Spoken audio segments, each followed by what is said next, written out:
സ്വർഗീയ രാജനീശോ നിൻ മുൻപിൽ വന്നീതാ കാരുണ്യസാഗരനേ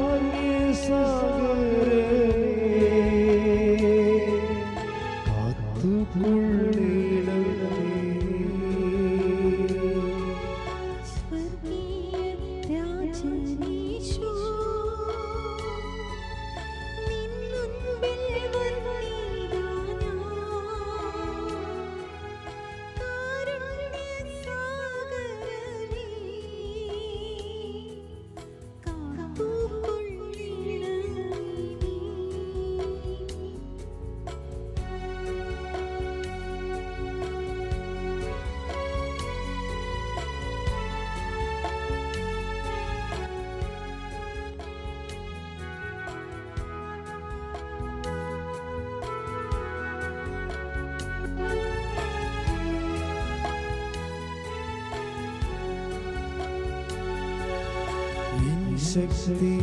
ശക്തിയൊക്കെയോടും നിന്നെ സ്നേഹിച്ചിടുന്നേ, നിന്നെ നിലച്ചു വാഴും എന്നിലെഴുന്നള്ളണേ.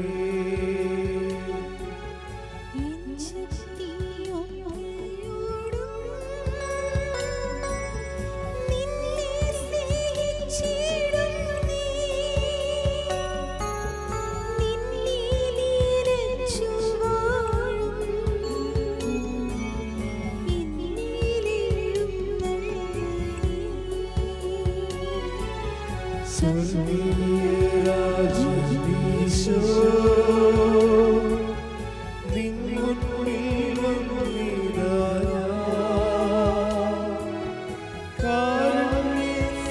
കാരുണ്യസാഗരനേ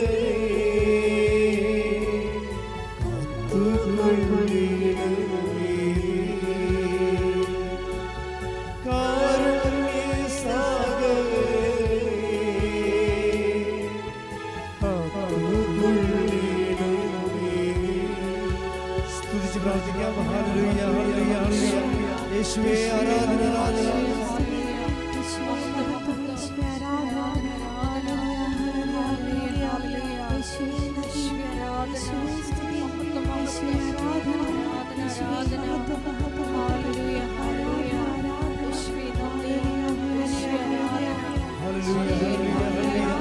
യേശുവേ ഹല്ലേലൂയ.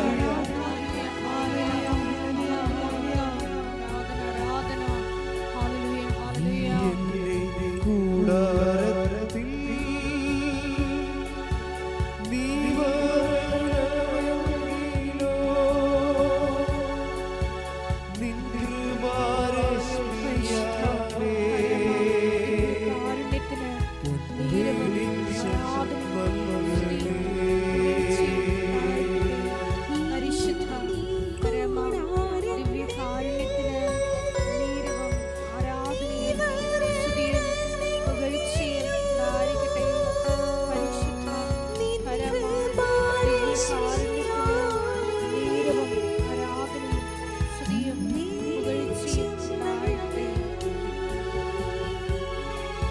സ്വർഗീയ രാജനീശോ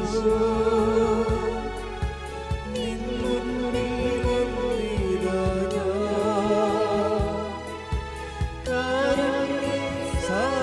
കാരുണ്യസാഗരനേ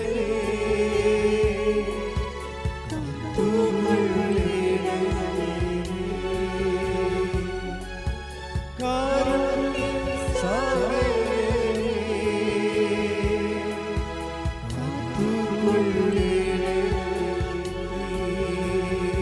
സ്തുതിക്കട്ടെ. Hallelujah hallelujah hallelujah. യേശുവേ ആരാധന ആരാധന ആരാധന.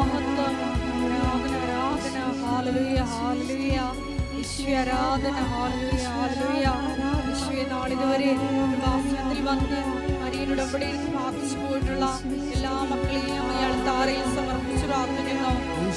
അമ്മയുടെ പ്രത്യക്ഷീകരണത്തിന്റെ സാക്ഷികളാക്കി ആ മക്കളെ ഉയർത്തണമേ എന്ന് പ്രാർത്ഥിക്കുന്നു. വലിയ ദൈവാനുഭവങ്ങൾ നൽകി ധന്യരാക്കണമേ എന്ന് പ്രാർത്ഥിക്കുന്നു. Hallelujah hallelujah.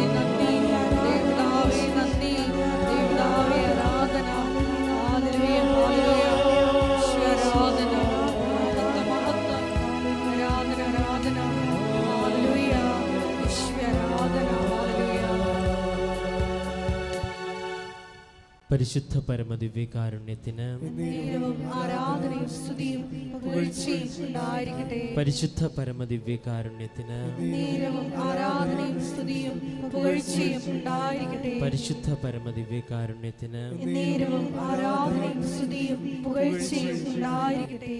നമുക്കൊരുമിച്ച് കൃപാസനം പ്രത്യക്ഷീകരണ മധ്യസ്ഥ പ്രാർത്ഥന വിശ്വാസത്തോടെ ഏറ്റുചൊല്ലാം.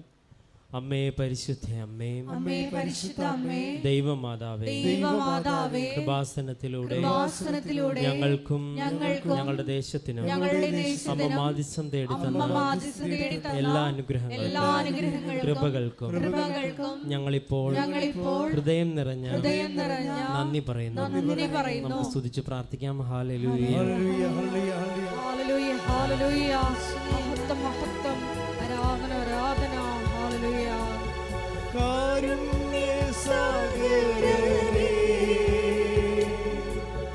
കാത്തുകൊള്ളിടണമേ നീ. കാരുണ്യസാഗരനേ,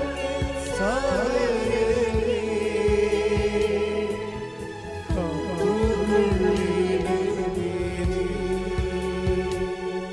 പരിശുദ്ധ പരമദിവ്യകാരുണ്യത്തിന് നേരവും ആരാധനയും സ്തുതിയും പുകഴ്ചയും ഉണ്ടായിരിക്കട്ടെ. പരിശുദ്ധ പരമദിവ്യകാരുണ്യത്തിന് നേരവും ആരാധനയും സ്തുതിയും പുകഴ്ചയും ഉണ്ടായിരിക്കട്ടെ. പരിശുദ്ധ പരമദിവ്യകാരുണ്യത്തിന് നേരവും ആരാധനയും സ്തുതിയും പുകഴ്ചയും ഉണ്ടായിരിക്കട്ടെ. അമ്മേ പരിശുദ്ധ അമ്മേ, അമ്മേ പരിശുദ്ധ അമ്മേ, ദൈവമാതാവേ, ദൈവമാതാവേ, 2004 ഡിസംബർ 7-ാം തീയതി ഉച്ച കഴിഞ്ഞ് 2:30 കൃപാസനത്തിൽ സംഭവിച്ച അമ്മയുടെ പ്രത്യക്ഷപ്പെടലിനെ കുറിച്ച് തിരുസഭയ്ക്ക് സമർപ്പിച്ചിരിക്കുന്ന പഠനരേഖകളുടെ വസ്തുനിഷ്ഠവും ദൈവശാസ്ത്ര വിധിപ്രകാരമുള്ളതുമായ അന്വേഷണ പഠനങ്ങൾ നടത്തി ആ പ്രത്യക്ഷപ്പെടലിലൂടെ പ്രകടമായ ദൈവമാതാവിന്റെ പ്രത്യേക കരുതലും സംരക്ഷണവും വെളിപ്പെടുത്തുന്ന പീഡിതരുടെ ആശ്വാസം പ്രവാചകന്മാരുടെ രാജ്ഞിയും വാഗ്ദാനത്തിന്റെ പേടകവും പ്രപഞ്ച പ്രകൃതിയുടെ മാതാവുമായ പരിശുദ്ധ അമ്മയുടെ ഭക്തി തിരുസഭയിൽ കൂടുതൽ പ്രചരിച്ച് ജീവിതത്തിന്റെ ദുരിത അവസ്ഥകളിൽ അകപ്പെട്ട് കഴിയുന്ന അനേകായിരം മക്കൾക്ക് ദൈവത്തിന്റെ സാന്നിധ്യവും സന്ധിപ്പും കൂടുതൽ അനുഭവിക്കുക ആത്മീയ വിശുദ്ധി ദൈവശക്തി കൈവരിക്കുവാൻ ഞങ്ങളുടെ കുടുംബങ്ങളെ ഇടയാക്കണമേ. നമുക്ക് സ്തുതിച്ച് പ്രാർത്ഥിക്കാം. Hallelujah, hallelujah, hallelujah, hallelujah. ആരാധന, മഹത്വം, മഹത്വം, ആരാധന, ആരാധന. ഹല്ലേലൂയ, ആരാധന.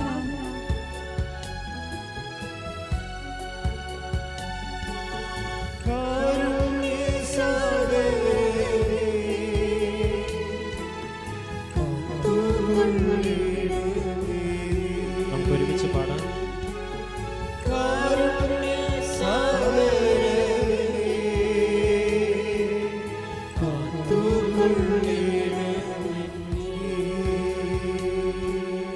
പരിശുദ്ധ പരമദിവ്യകാരുണ്യത്തിന് ആരാധനയും സ്തുതിയും പുകഴ്ചയും ഉണ്ടായിരിക്കട്ടെ. പരിശുദ്ധ പരമദിവ്യകാരുണ്യത്തിന് നേരവും ആരാധനയും സ്തുതിയും പുകഴ്ചയും ഉണ്ടായിരിക്കട്ടെ. പരിശുദ്ധ പരമദിവ്യകാരുണ്യത്തിന് നേരവും ആരാധനയും സ്തുതിയും പുകഴ്ചയും ഉണ്ടായിരിക്കട്ടെ. അമ്മേ പരിശുദ്ധ അമ്മേ, അമ്മേ പരിശുദ്ധ അമ്മേ, ഭൂസ്വർലോകങ്ങളുടെ രാജ്ഞിയായ അങ്ങേക്ക് ഭൗമ സംരക്ഷണത്തിനായി പ്രപഞ്ച പ്രകൃതിയെ തിരുസഭ പ്രതിഷ്ഠിക്കുവാൻ ഈ പ്രത്യക്ഷീകരണം വഴി ഇടയാക്കണമേ.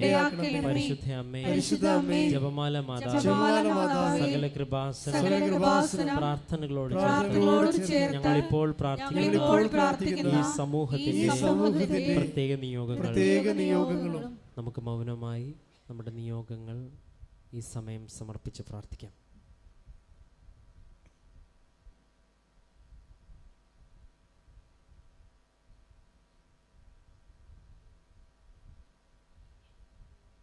അമ്മയുടെയും പ്രത്യക്ഷീകരണത്തിന്റെ ഈ അനുഗ്രഹവേളയിൽ ഞങ്ങൾക്ക് സാധിച്ചു കനിയണമേ.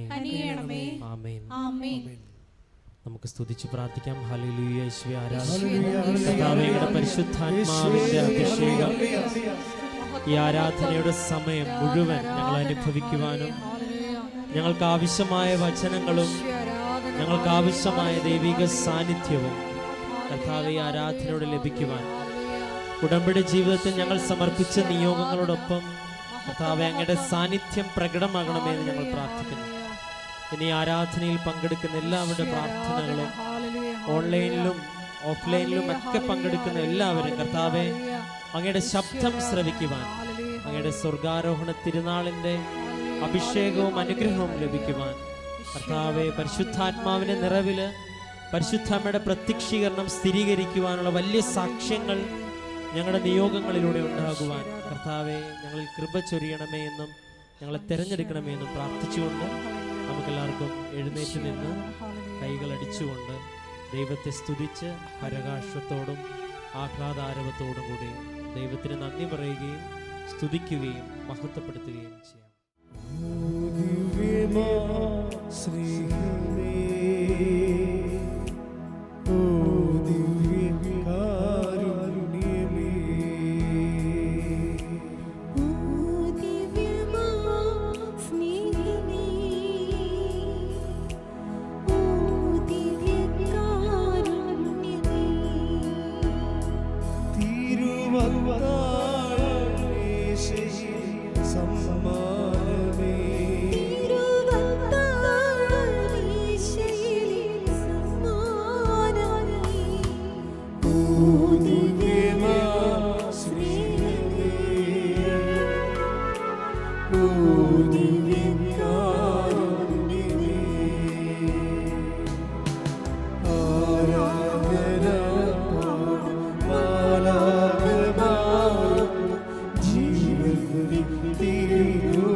കരങ്ങൾ വീശിക്കൊണ്ട്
സ്നേഹത്തോടെ ഹൃദയത്തിന്റെ ഗാഥകൾ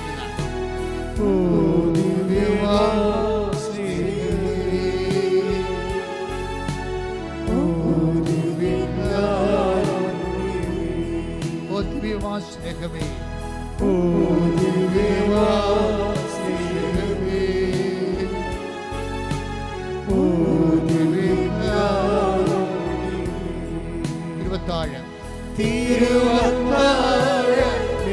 യേശുവിൻ സംഹാരമേ.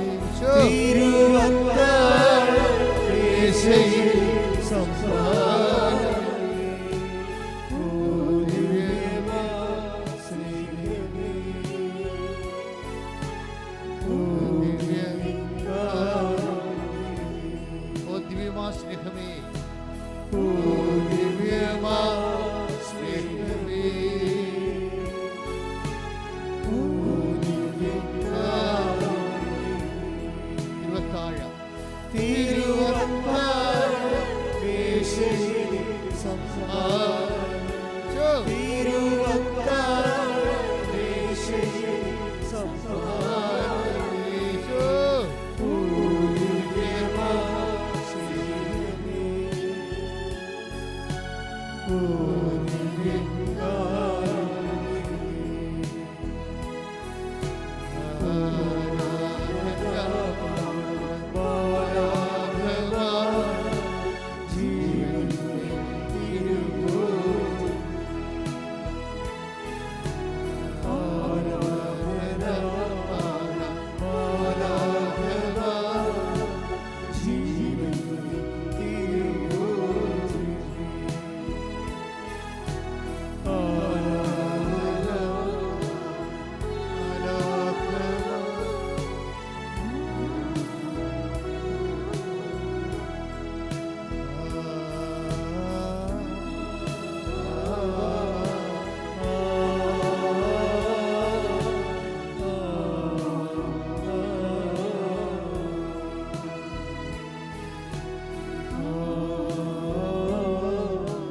പക്ഷാപരത്തെ സ്തുതിക്കട്ടെ, പക്ഷാപരത്തോടെ സ്തുതിക്കട്ടെ. ഹല്ലേലൂയ. ആരാധന, മഹത്വം മഹത്വം, ആരാധന ആരാധന. ഹല്ലേലൂയ. ദൈവപിതാവേ നന്ദി, ദൈവപിതാവേ ആരാധന, ദൈവപിതാവേ മഹത്വം.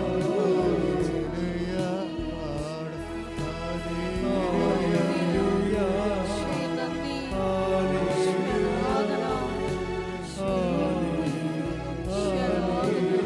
ഹല്ലേലൂയ.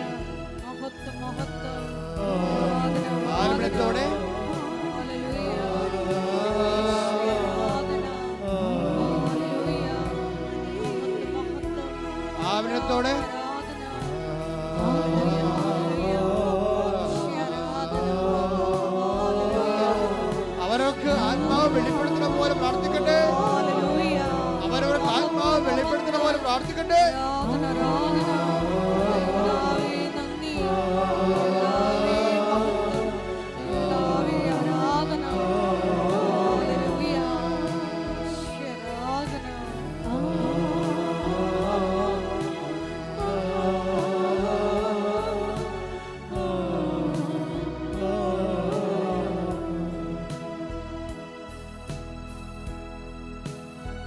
ഒരു കണ്ണ് തുറന്ന് വരുന്നത് പോലെയുള്ള ഒരു സന്ദേശമാണ്.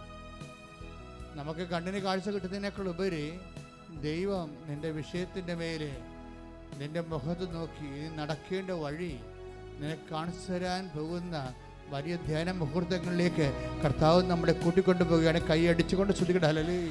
ഹല്ലേലൂയ. ശ്രീ നന്ദി, ശ്രീ ആരാധന.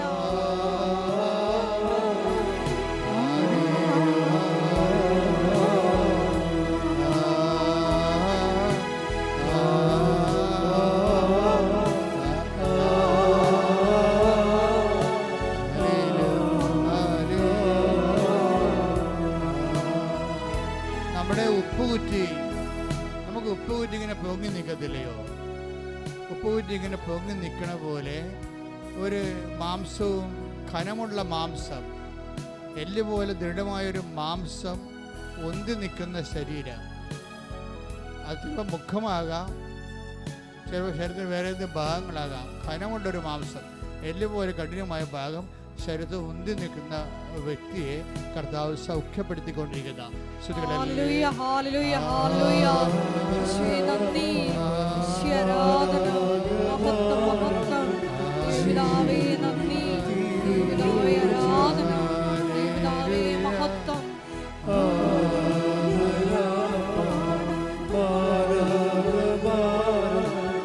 ജീവൻ വെറുതെ തമാശന് ഹസ്തരേഖകൾ കാണിച്ചു. ആരെങ്കിലും കണ്ടാൽ മതി, ഇങ്ങനെ കൈയൊക്കെ നോക്കുന്ന ആരെങ്കിലും കണ്ടാൽ ഉടനെ കൈ കാണിച്ചു കൊടുക്കും.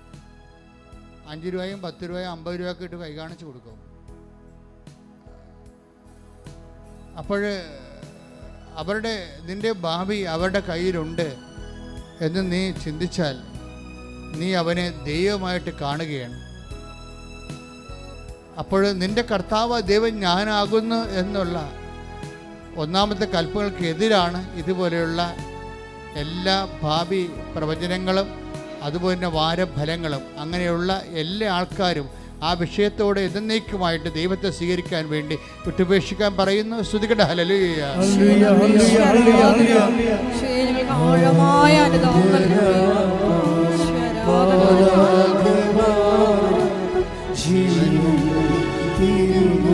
ഒരുമിച്ച് പാടുക.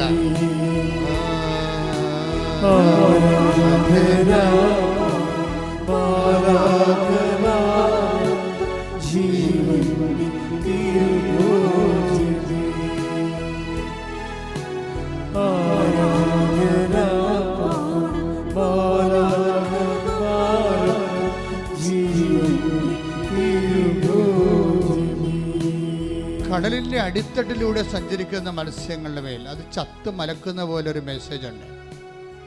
അതായത് അടിത്തട്ട് പോലും കേടാകുന്ന രീതിയിൽ, അടിത്തട്ടിന് പോലും ബലക്ഷയം സംഭവിക്കുന്ന രീതിയിൽ കടലിലെ ആന്തരികമായ ചലനങ്ങളുണ്ടാകുന്നു. അത് ഒരുപക്ഷെ ബാഹ്യമായ വെള്ളത്തിൻ്റെ ആദേശത്തിനൊക്കെ കാരണമാകാം. ഇപ്പം കടലിനെ സമർപ്പിച്ചുകൊണ്ട്, കടലിന് അടിത്തട്ടിനെ സമർപ്പിച്ചുകൊണ്ട് സ്തുതിക്കട്ടെ. ഹല്ലേലൂയ.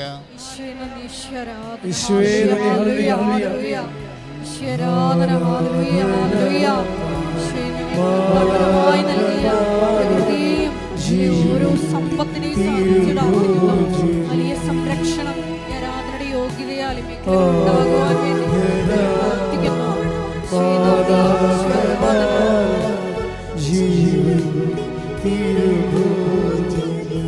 പ്രാർത്ഥനയിലെ മൂക്കില് പ്രത്യേകിച്ച് വലത് ദ്വാരത്തിന് ശ്വാസം എടുക്കാൻ വലിക്കാൻ പറ്റുന്ന അവസ്ഥ അല്ല.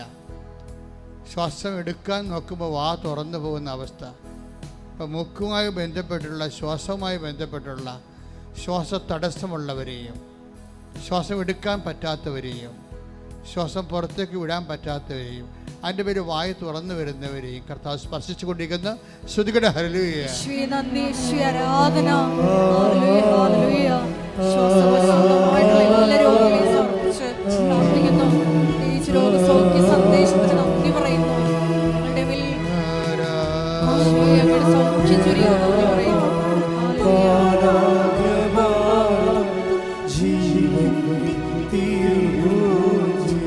ഒരു കുഞ്ഞിക്കൈയാണ്.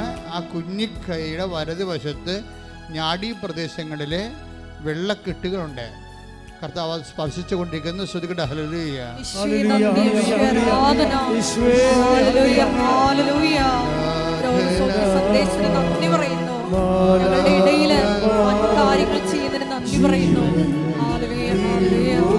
ഓ ദിവ്യമാ സ്നേഹമേ,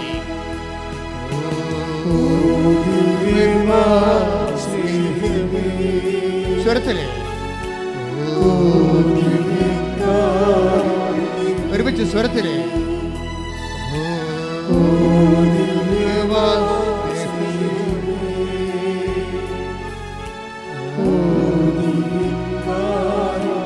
തിരുവത്താഴ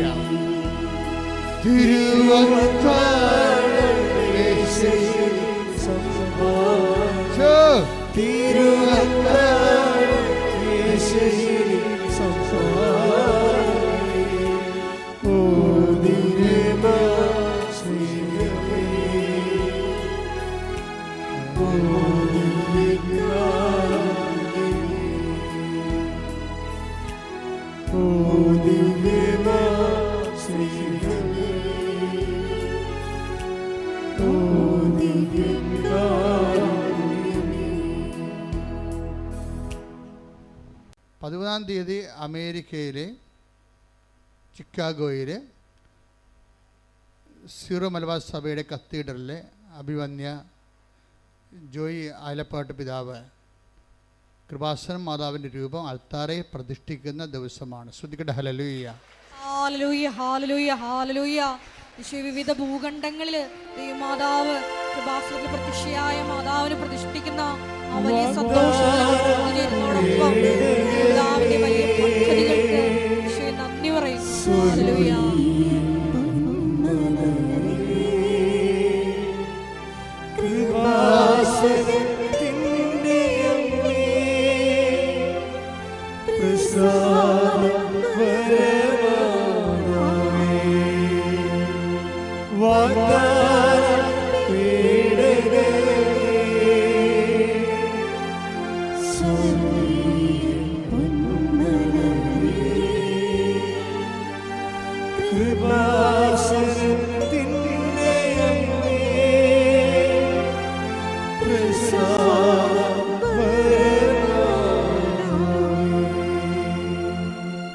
കൃപാസനം മാതാവിനെ കുറിച്ചുള്ള ദൈവികമായ കാഴ്ചപ്പാടുകൾ ഒരു പ്രാദേശികമായ ഒരു വിഷയമായിട്ട് എനിക്ക് തോന്നിയിട്ടില്ല.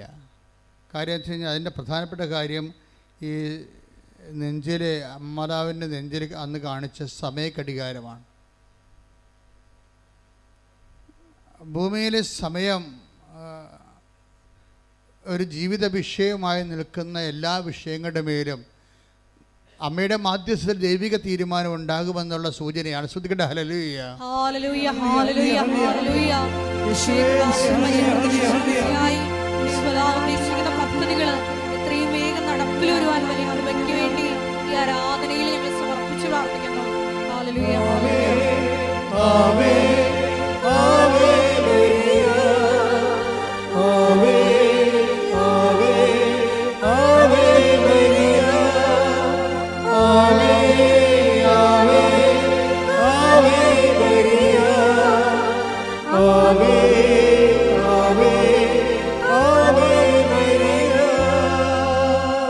പരിശുദ്ധ പരമദിവ്യകാരുണ്യത്തിന്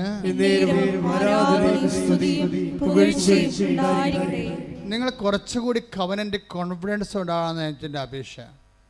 കവനൻ്റ് എടുക്കുന്നവർ ആരാണ് കവനൻ്റ് ഹാർവസ്റ്റിംഗ് നടത്തുന്നത്? കവനൻ്റിലെ കോൺഫിഡൻസ് ഉള്ളവരാണ്. ചിലർക്ക് കോൺഫിഡൻസ് എന്ന് വെച്ചാൽ ആത്മവിശ്വാസം.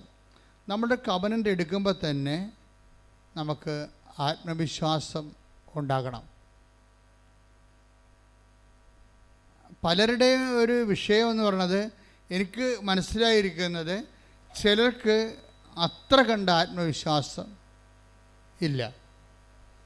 അതുകൊണ്ടാണ് അവരുടെ കവനൻ്റെ ഉടമ്പടി പമ്മി നിൽക്കുന്നതിൻ്റെ കാരണം.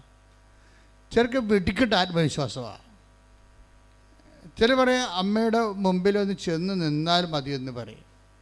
അവരുടെ അനുഭവം അവരുടെ വിശ്വാസത്തിന് ആനുപാതികമായിരിക്കും. ചിലർ പറയും പോയി നോക്കാം, എടുത്ത് നോക്കാം, എങ്ങനെ ഇരിക്കുന്നു വരട്ടെ. നമ്മുടെ ഈ പ്രശ്നമെന്നൊക്കെ പറയുന്നത് എന്തൊരു ഗുരുതരമായ പ്രശ്നമാണ്. ഇതൊക്കെ ആരെക്കൊണ്ട് സാധിക്കും? ദൈവത്തിൽ പോലും അവർക്ക് ദൈവത്തിനെ കൊണ്ട് ഇത് പറ്റുമോ എന്നാണ് അവർക്ക്. ഈ പണ്ടത്തെ അവരുടെ വിശ്വാസപ്രകാരം ചെറിയ ചെറിയ കാര്യങ്ങളാണ് ദൈവം ചെയ്യണത്, വലിയ കാര്യങ്ങൾ സൂപ്പർ സ്പെഷ്യാലിറ്റി ആശുപത്രിയിൽ ചെയ്യണം. എന്താണ് പ്രശ്നം? ആൾക്കാരുടെ ഒരു അപ്രോച്ചിൻ്റെ പ്രോബ്ലം ഉണ്ട് ഇതിൻ്റെ അകത്ത്. നിങ്ങൾക്ക് ദൈവത്തെക്കുറിച്ചുള്ള concept, your concept about faith and faith content ഇതെല്ലാം ലിറ്റിൽ ഗോഡാണ്. ചെറിയ ദൈവങ്ങൾ വല്ല പനി മാറ്റുക, ജലദോഷം മാറ്റുക, ഇങ്ങനെയൊക്കെയുള്ള. അപ്പോൾ അതുകൊണ്ട് നിങ്ങളോട് എൻ്റെ 7 കോടി കടവാണ്, ദൈവത്തിന് പോലും ഇത് ചെയ്യാൻ പറ്റുമോ? ചില ആൾക്കാർ ചെയ്യുക ദൈവത്തിന് പോലും നടക്കില്ലെന്ന് പറയും. എന്ന് വെച്ചാൽ അവരുടെ ദൈവം അത് ഒരു പ്രശ്നം ബ്ലാസ്ഫെമിയാണ്. അങ്ങനെ ദൈവത്തിന് പോലും പറ്റുമെന്ന് ചിന്തിക്കണ പോലും ബ്ലാസ്ഫെമിയാണ്. എന്ന് വെച്ചാൽ എന്താ പറയേണ്ടത്, ദൈവശാപം കിട്ടുന്ന ഒരു സംഭവമാണ്. അപ്പോൾ നമുക്ക് ചെയ്യാൻ പറ്റണ വെച്ചാൽ അല്ല, ആദ്യമേ ഓർക്കേണ്ട ഇതാണ്. ഇപ്പോഴത്തെ നാം പാടിയ പാട്ട് എന്താണ്? ഹബക്കൂക്ക് 5:6 1:5 എന്താണ്? പറഞ്ഞാൽ ആരും വിശ്വസിക്കാത്ത ഒരു പ്രവൃത്തി. എന്നുവെച്ചാൽ നിൻ്റെ ചിന്തയ്ക്ക്, ബുദ്ധിക്ക്, ആലോചനയ്ക്ക്, അറിവിന്, അനുഭവത്തിനപ്പുറത്ത് ഉള്ള പ്രവൃത്തികളാണ് ദൈവം ചെയ്യാൻ പോകുന്നത്. അപ്പോൾ അതൊരു വിശ്വാസം. ഇപ്പോൾ ഇന്നലെ ഒരു മണിപ്പൂരിൽ നിന്ന് ഒരു ദമ്പതികൾ വന്ന് അപ്പോൾ അവരത്രയും അകലെന്ന് വന്ന കാരണം ഞാൻ അവരെ അപ്പം തന്നെ കണ്ടവരാ. അല്ലെങ്കിൽ പിന്നെ അവർ ഉടമ്പടി എടുത്തിട്ട് ഇവിടെ വന്ന് നിന്നപ്പോൾ ഞാൻ വിളിച്ചവരെ. കാര്യം അവർ ഇവിടെ ഫ്ലൈറ്റിൽ ഇവിടെ വന്ന് ഉടമ്പടി എടുത്തിട്ട് അടുത്ത ഫ്ലൈറ്റ് തിരിച്ചു പോവുകയാണ്. അപ്പോൾ അവർ അത്രയും ദൂരെ എന്നൊക്കെ വരുമ്പോൾ കാണേണ്ടത് ഒരു ധാർമ്മികമായ ഒരു വിഷയമാണ്. അപ്പോൾ ഞാനവരെ വിളിച്ചു, ഞാൻ ചോദിച്ചു വിഷയം എന്താണെന്ന് തിരക്കി. അപ്പോൾ അവർക്ക് 7 കോടി രൂപയുടെ കടമാണ്, അതാണ് വിഷയം. അപ്പോൾ ആരോ അച്ഛന്മാർ അവിടുത്തെ സലീഷ് അച്ഛൻ ഗൈഡ് ചെയ്തതാണ് കൃപാസനത്തിലോട്ട്. അപ്പോൾ അച്ഛന്മാരായാലും ശരി, അവർക്ക് ഇപ്പോഴേ ഏറെക്കുറെ കാര്യങ്ങൾ മനസ്സിലായിട്ടുണ്ട്. ഒരു മനുഷ്യന് ഒരു വലിയ ആപത്ത് വന്നാൽ അഭയം പ്രാപിക്കാനുള്ള ഒരു സ്ഥലമാണ് അമ്മയുടെ നെഞ്ചകം. അപ്പം അതുകൊണ്ട് അച്ഛനെ അവരെ പറഞ്ഞു വിട്ട്. പക്ഷെ ഞാൻ അതുപോലെ തന്നെ അവരെ സ്വീകരിച്ച് അവരുടെ പേപ്പറൊക്കെ നോക്കി. പേപ്പറെല്ലാം ഓക്കെയാണ്, അവരുടെ ഉടമ്പടിയും അതെല്ലാം കറക്റ്റാണ്. ഞാനൊരു കാര്യങ്ങൾ ചോദിച്ചപ്പോൾ ഇങ്ങനെയാണ് അവർക്ക് ഇനി ഇപ്പോൾ മണിപ്പൂരിലെ വിഷയങ്ങളൊക്കെ കഴിഞ്ഞപ്പോൾ ഇതിന് കടവും കൂടി വന്നപ്പോൾ സർവൈവിങ്ങിന് പാടാണ്. അപ്പം ഞാനിത് കൊണ്ടുവന്ന് ഈശോയെടുത്ത് കൊടുത്തു, ഇവരുടെ ചീട്ട് അമ്മയുടെ അടുത്ത് കൊടുത്തിട്ട് മധ്യസ്ഥം വായിച്ചിട്ട് കൊണ്ട് ഈശോ, അതാണല്ലോ നമ്മുടെ പ്രൊസീജിയർ. ആദ്യം അമ്മയുടെ അടുത്ത് വെച്ച് അത് മധ്യസ്ഥം വായിച്ചിട്ട് കൊണ്ട് ഈശോയുടെ കാൽപാദങ്ങൾ വെക്കുമ്പോൾ ഉടനെ ഒരു വലിയ താക്കോല്. അപ്പം ഞാൻ പറഞ്ഞു ഇറ്റ്സ് ഓക്കെ. താക്കോൽ എന്ന് പറയുമ്പോൾ നിങ്ങൾക്ക് അറിയാം, കവനൻറ്റുമായിട്ട് ബന്ധപ്പെട്ടതാണ് താക്കോല്. അതൊരു ദർശനമാണ്. അപ്പം എൻ്റെ അർത്ഥം ആ വിഷയം ദൈവം തുറക്കാൻ പോകണം. നമുക്ക് തുറക്കാൻ പറ്റാത്ത വിഷയമാണത്. ദൈവം അത് തുറക്കാൻ പോകണം. അതെന്താ ഈ താക്കോൽ എനിക്ക് പെട്ടെന്ന് ക്യാച്ച് ചെയ്തതിൻ്റെ കാരണം, തലേ ദിവസം ഇന്നലെ വേറെ ഒരു സഹോദരി, അവരുടെ പേര് സാന്ദ്ര സന്തോഷ്, കോട്ടയം. സാന്ദ്ര സന്തോഷിൻ്റെ ജീവിതം ഇതുപോലെ അടഞ്ഞു പോയ ജീവിതമാണ്. സാന്ദ്ര സന്തോഷിന് ഇതുപോലെ ഈ പ്രശ്നം ഉണ്ടായിരുന്നു. സാന്ദ്ര സന്തോഷ് പറഞ്ഞ് ഞാൻ കല്യാണം കഴിച്ചിട്ട് ഞങ്ങൾ ആദ്യം വന്നത് ഇവിടെയാണെന്ന് പറഞ്ഞു. ഞങ്ങൾ കല്യാണം കഴിച്ചിട്ട് ആദ്യം വന്നത് ഇവിടെയാണ്. ഇവിടെ വരാൻ വേണ്ടി വന്നതല്ല, വേളാങ്കണ്ണിലൂടെ പോണ വഴിക്ക് എൻ്റെ ബാധിക്കെ കൂടി പോയപ്പോൾ മാതാവിൻ്റെ മുമ്പിൽ ഇറങ്ങിയതാണ്. ഇറങ്ങിക്കഴിഞ്ഞപ്പോൾ ഈ സാന്ദ്രയുടെ മനസ്സിൽ വന്നിട്ടുള്ള കുറച്ച് മനോവിചാരങ്ങളുണ്ട്. ഈ വിശ്വാസവും വിചാരവും തമ്മിൽ ഭയങ്കര കണ്ടൻ്റാണ്. നിങ്ങൾ പലപ്പോഴും പണിമേടിക്കണം. നിങ്ങൾ വാ പൊളിച്ചില്ലെങ്കിൽ നിങ്ങൾ പണിമേടിക്കാൻ സാധ്യതയുണ്ട്. ചില ആൾക്കാർ വാ പൊളിച്ചാലല്ല കണ്ണക്കുറിട്ട് അടി മേടിക്കത്തുള്ളൂ. ചില വാ പൊളിച്ചില്ലെങ്കിൽ അടി പാർസൽ മേടിക്കും. വിചാരിച്ചാൽ മതി. നമ്മുടെ എന്താണ് വിചാരവും വിശ്വാസവും തമ്മിൽ ആദ്യം വിശ്വാസം വിചാര രൂപത്തിലാണ് രൂപപ്പെട്ട് വരുന്നത്. നിങ്ങൾ എന്ത് വിചാരിക്കുന്നു അതാണ് നിങ്ങളുടെ വിശ്വാസം. അപ്പോൾ ഈ വിചാരം എന്താണെന്നുള്ളത് നിങ്ങൾ കൃത്യമായിട്ട് നോക്കിയേക്കണം. എന്താ കാര്യത്തിൽ ഇപ്പോൾ രക്തസ്രാവക്കാരി എന്താണ് വിചാരിച്ച നില പറയണത്? അവൻ്റെ വസ്ത്രത്തിൻ്റെ വിളിമ്പിലെങ്കിലും സ്പർശിക്കാൻ ഇടയായാൽ താൻ സൗഖ്യപ്പെടുമെന്ന് അവൾ ഉള്ളിൽ കരുതിയിരുന്നു. അപ്പോൾ ആ വിശ്വാസം ആദ്യം തന്നെ എവിടുന്നാണ്? കരുതലിലാണ് വന്നത്. അപ്പോൾ നിസ്സാരമല്ല. നിങ്ങൾക്ക് കൃപാസനം മാതാവിനെക്കുറിച്ച് വല്ല പൊട്ട കരുതലുമാണെങ്കിൽ അടി പാർസൽ മേടിച്ചിട്ടേ പോകത്തുള്ളൂ. കാര്യം അതോടുകൂടി തന്നെ നിങ്ങൾ കരുതൽ തീരുമാനം. പിന്നെ നിങ്ങൾ എന്ത് അഭ്യാസം കാണിച്ചിട്ടും കാര്യമില്ല. അപ്പോൾ അത് കരുതൽ മർക്കോസ് 5:28 അവന്റെ വസ്ത്രത്തിൽ ഒന്ന് തൊട്ടാൽ മാത്രം മതി എന്ന് പറഞ്ഞേ. അവന്റെ വസ്ത്രത്തിൽ ഒന്ന് തൊട്ടാൽ മാത്രം മതി, ഞാൻ സുഖം പ്രാപിക്കും എന്ന് അവൾ വിചാരിച്ചിരുന്നു. അപ്പോൾ വസ്ത്രത്തിൽ തൊട്ടാൽ സുഖം പ്രാപിക്കുമെന്ന് വിശ്വസിച്ച ഈശോ പറഞ്ഞ എന്താണ്? സ്ത്രീയെ, നിന്റെ വിശ്വാസം വലുതാണെന്നാണ് പറഞ്ഞത്. പക്ഷേ ആ വിശ്വാസം അവളിലുണ്ടായത് എങ്ങനെയാണ്? വാക്കിലൂടെ അല്ല പറഞ്ഞത്, പിന്നെ എന്താ? വിചാരത്തിലൂടെയാണ്. അപ്പോൾ ഈ സാന്ദ്ര സന്തോഷിൻ്റെ വിചാരം എന്താണെന്നറിയാവോ? അവളിവിടെ ഭർത്താവുമായിട്ട് ഇവിടെ വന്ന് ലാൻഡ് ചെയ്യുമ്പോൾ ഇതുപോലെ ഭയങ്കര തിരക്കാണ്. അപ്പോൾ അവളെ വെള്ളിയിൽ വിചാരിക്കുകയും എന്നാത്തിനായിത്തെ വരച്ച് കെട്ടി ആൾക്കാരെല്ലാം കൂടി ഇവിടെ വന്ന വല്ല കാര്യം ഉണ്ടാകും. അതാണ് അവളുടെ വിചാരം. അവളുടെ വിചാരം അതാണ്. ഇത്രയും തിരക്കാണിക്കേണ്ട വല്ല കാര്യമുണ്ട്. എന്നുവെച്ചാൽ അവർക്ക് അതിനെക്കുറിച്ച് അത്രയും നോളജുള്ളു. എന്ത് കഥ അറിഞ്ഞിട്ടാണ് ഈ ആൾക്കാർ ഈ ഡിസൈനിലേക്ക് കയറണം എന്നാണ് തല ചിന്തിക്കുന്നത്. അങ്ങനെയാണ് ചിന്തി. അങ്ങനെ ചിന്തിച്ചിട്ട് അവർ വേളാങ്കണ്ണിലേക്ക് പോയി. പക്ഷെ എപ്പോഴും നമുക്ക് അങ്ങനെ വല്ല ചിന്ത ഉണ്ടെങ്കിൽ ഭാവി കാലങ്ങളിലൊരു പണി തീർച്ചയായിട്ടും നിങ്ങൾക്ക് പ്രതീക്ഷിക്കാൻ പറ്റും. എന്താ കാര്യം? നിങ്ങൾ വിശുദ്ധമായൊരു സ്ഥലത്ത് വന്നിട്ട് ദൈവിക പദ്ധതി മനസ്സിലാക്കാൻ വേണ്ടി മാത്രം കഴിവില്ലാത്ത ഒരു ഉരുപ്പടിയായിപ്പോയി. നിങ്ങൾക്ക് നിങ്ങളുടെ മുമ്പിലുള്ളത് 10,000-കണക്കിന് സാക്ഷ്യങ്ങളാണ്. അനുദിനം മനുഷ്യർ പറയുന്ന ദൈവാനുഭവങ്ങൾ, അത് മാത്രം കേട്ടാൽ മതി. ഇവളിങ്ങനെ പറഞ്ഞു പോയെങ്കിലും അവളെ ദൈവത്തിനെതിരൊന്നുമല്ലേ. ഇവിടെ എന്തിനാണ് ആൾക്കാരിങ്ങനെ ഇടിച്ചു തല്ലണത്? ഇതൊക്കെ വല്ല അറിഞ്ഞിട്ടാണ്, വല്ല ഉള്ള കാര്യമാണ് എന്നുള്ള ചിന്ത അവർക്ക് അറിയത്തില്ലല്ലേ. അവർക്ക് ഈ വിഷയത്തെക്കുറിച്ചൊന്നും അറിയത്തില്ല. First time he's coming. അപ്പം അതുകൊണ്ട് തന്നെ ഒരു പ്രശ്നം, കുറച്ച് കഴിഞ്ഞപ്പോൾ ജീവിതത്തിൽ കല്ല് കടിക്കാൻ തുടങ്ങി. നല്ലൊരു ഭർത്താവിനെ കിട്ടിയതാണ്, മര്യാദയ്ക്ക് ജീവിക്കാൻ തുടങ്ങിയതാണ്. പക്ഷെ നമ്മളെപ്പോഴും നിങ്ങൾക്ക് എപ്പോഴും വരുന്നൊരു പ്രശ്നമേ, നിങ്ങൾ എപ്പോഴും അസമയത്തും സമയത്തും പ്രാർത്ഥനയുടെ കാര്യത്തിൽ കോംപ്രമൈസ് ചെയ്യരുത്. ഇപ്പോൾ ചിലർ പറയാം, നല്ല ഭർത്താവിനെ കിട്ടി, സന്തോഷമാണ്, അവർക്ക് ജോലിയുണ്ട്, ഞങ്ങൾക്ക് ജോലിയുണ്ട്, പിന്നെ കുഞ്ഞിനെ കിട്ടി, ജീവിക്കാനൊരു വീടൊക്കെയായി, ബന്ധുക്കളും സ്വന്തപ്പെട്ടവരുണ്ട്, എല്ലാം ഹൈഫൈവ് ആണെന്ന് പറഞ്ഞാൽ നിങ്ങൾ പിന്നെ എന്തിനാണ് പ്രാർത്ഥിക്കേണ്ടത് എന്ന് ഇപ്പം സാന്ദ്ര പറയുന്നുണ്ടത് സാക്ഷ്യത്തിൽ. ഞാൻ നല്ലവണ്ണം ബൈബിൾ വായിക്കുന്ന ആളായിരുന്നു.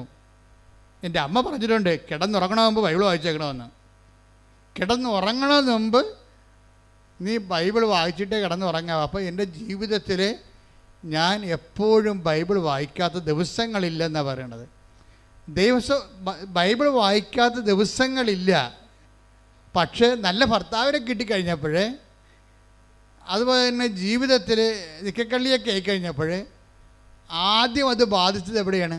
പ്രാർത്ഥനാ ജീവിതത്തെയാണ് ബാധിക്കണത്. അതെപ്പോഴും നമ്മൾ ശ്രദ്ധിക്കണം.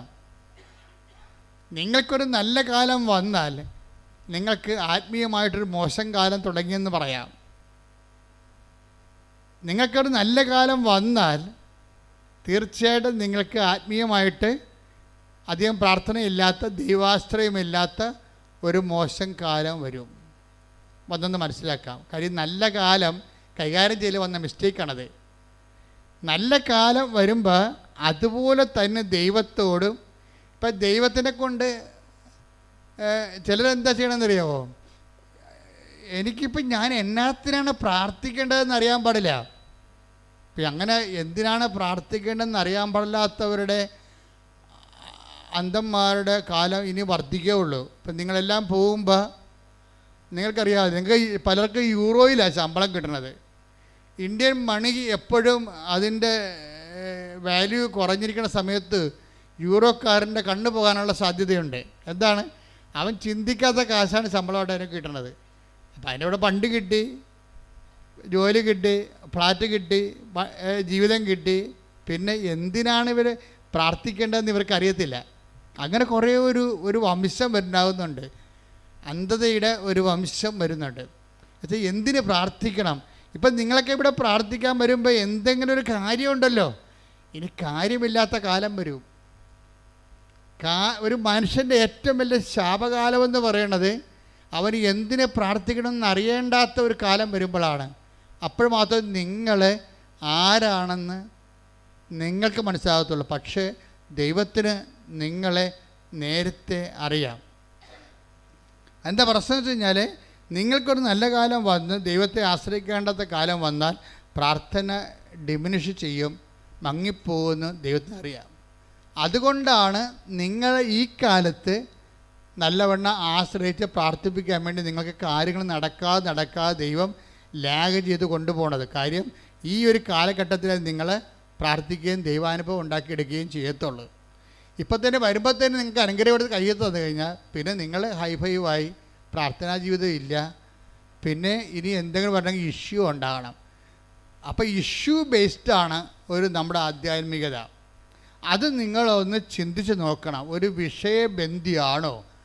അത് നമുക്കറിയാമല്ലോ, ക്രിസ്തീയ ആധ്യാത്മികതയുടെ പ്രശ്നം അതൊരു വ്യക്തിബന്ധമാണ്. ആ ക്രിസ്തീയ എന്തുകൊണ്ടാണ് ഞാൻ ഇന്നലെ നമ്മുടെ ഇൻ്റർനാഷണലോട് പറയുമായിരുന്നു, why there are so many fervent martyrs, holy martyrs and saints in the Catholic Church. എന്തുകൊണ്ടാണ് ഈ കത്തോലിക്ക സഭയിൽ ഇത്ര കണ്ട് ധർമ്മരക്തസാക്ഷികളും വിശുദ്ധ രക്തസാക്ഷികളും ഉള്ളത്? Because God is A person. ദൈവം ഒരു വ്യക്തി ആയതുകൊണ്ടാണ്. അല്ലെങ്കിൽ ബുദ്ധിസമൊക്കെ പറയുന്ന പോലെയും അല്ലെങ്കിൽ വേദിക് റിലിജനൊക്കെ പറയുന്ന പോലെ ഒരു തുരിയ സ്റ്റേജ് നമുക്ക് അനുഭവിക്കാൻ പറ്റത്തുള്ളൂ. ഒരു പ്രാതിഭാസികമായ അനുഭവവും ആശയവാദങ്ങളുണ്ട്. അതുപോലെ തന്നെ പ്രപഞ്ചത്തെ കാണുന്ന വേറെ കാഴ്ചപ്പാടുകളുണ്ട്. അതിലുള്ള യോഗിസ്റ്റിക് മെത്തേഡുകളുണ്ട്. അപ്പോൾ ആ മെത്തേഡെല്ലാം പ്രാപിച്ചു കഴിയുമ്പോൾ ഇപ്പോൾ ആ ഒരു ദൈവത്തെ വ്യക്തിയായിട്ട് നമുക്ക് അനുഭവിക്കാത്തോടത്തോളം കാലം നമുക്കുണ്ടാകുന്ന അനുഭവം ഒരു മെറ്റാഫിസിക്കലായിട്ടുള്ള അനുഭവങ്ങളാണ്. അതിൽ ഒരു വ്യക്തിയെ ഇൻവെസ്റ്റ് ചെയ്യാൻ പറ്റുമോ? ഒരാളിനെ ഒരു മെറ്റാഫിസിക്കൽ യാഥാർത്ഥ്യത്തിലേക്ക് ഒരു വ്യക്തിക്ക് അവൻ്റെ ലൈഫ് ഇൻവെസ്റ്റ് ചെയ്യാൻ പറ്റുമോ? അപ്പോൾ അങ്ങനെ വരുമ്പോൾ എന്താ പ്രശ്നം? ഇവിടെ പക്ഷേ അങ്ങനെയല്ല. God is A person. വ്യക്തി, ക്രിസ്തു ഒരു വ്യക്തിയാണ്. So we can have A interpersonal relationship. നമുക്ക് ദൈവവുമായിട്ടൊരു പേഴ്സണൽ റിലേഷൻ ഉണ്ടാകും. പേഴ്സണൽ റിലേഷൻ അറിയാമല്ലോ. വ്യക്തിപരമായ റിലേഷൻ ഉണ്ടായിക്കഴിഞ്ഞാൽ എന്ത് ചെയ്യും? മനുഷ്യർ അതിനു വേണ്ടി ജീവിക്കും, ചിലപ്പോൾ മരിച്ചെന്നും വരും. അതുകൊണ്ട് തന്നെ ഈ എപ്പോഴും ദൈവമായിട്ടുള്ള എല്ലാ ഇടപാടുകളും പഞ്ചേന്ദ്രിയങ്ങൾക്ക് വിഷയഭവിച്ചിരിക്കുന്നത് അതുകൊണ്ടാണ്.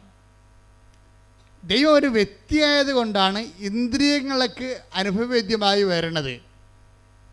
ഇന്ദ്രിയങ്ങൾ എത്ര എണ്ണം ഉണ്ട് നമുക്ക്? മൂക്കുണ്ട്, നാക്കുണ്ട്, ത്വക്കുണ്ട്, പിന്നെന്താണ്, ചെവിയുണ്ട്, കണ്ണുണ്ട്, അല്ലേ? ഇത്രയും 5 ഇന്ദ്രിയങ്ങളുണ്ട്. ഈ 5 ഇന്ദ്രിയങ്ങൾക്കും ബൈബിളിലെ ദൈവം ഗോചരി ഭവിച്ചിട്ടുണ്ട്.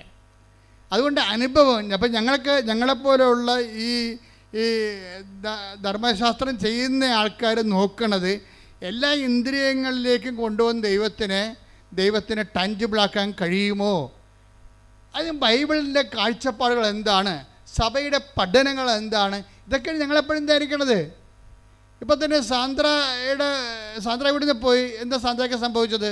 സാന്ദ്ര പെട്ടെന്ന് ഡൈവേഴ്സായി. എനിക്ക് ഒരു ലൈഫ് തന്നെ കണ്ടില്ലേ? ഒരു പൗർണമിയിലേക്ക് നിന്ന് വെച്ചും പെട്ടെന്ന് ജീവിതം അമാവാസിയിലേക്ക് കയറുകയാണ്. പൗർണമി എന്ന് പറഞ്ഞാൽ പൂർണ്ണചന്ദ്രനല്ലേ?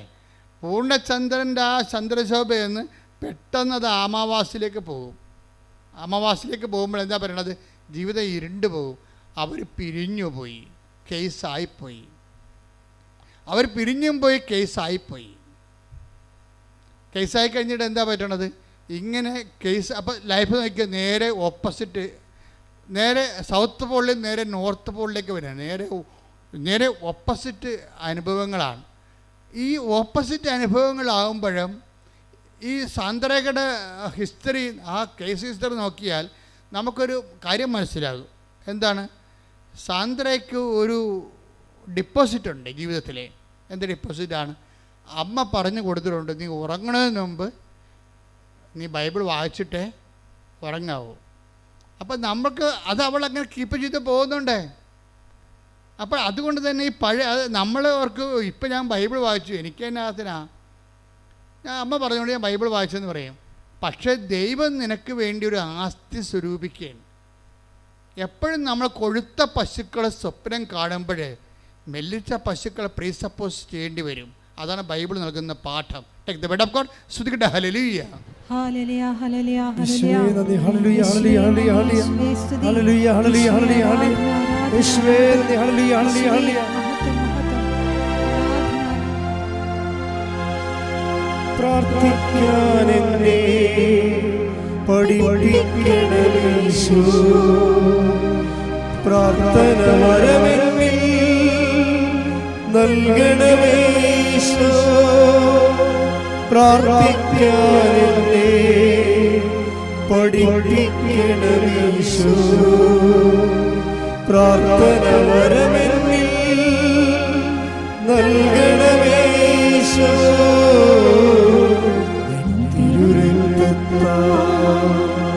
കഴുകണമേ യേശു. തിരുഹിതമെന്നിൽ നിറവേറ്റണമേ യേശു.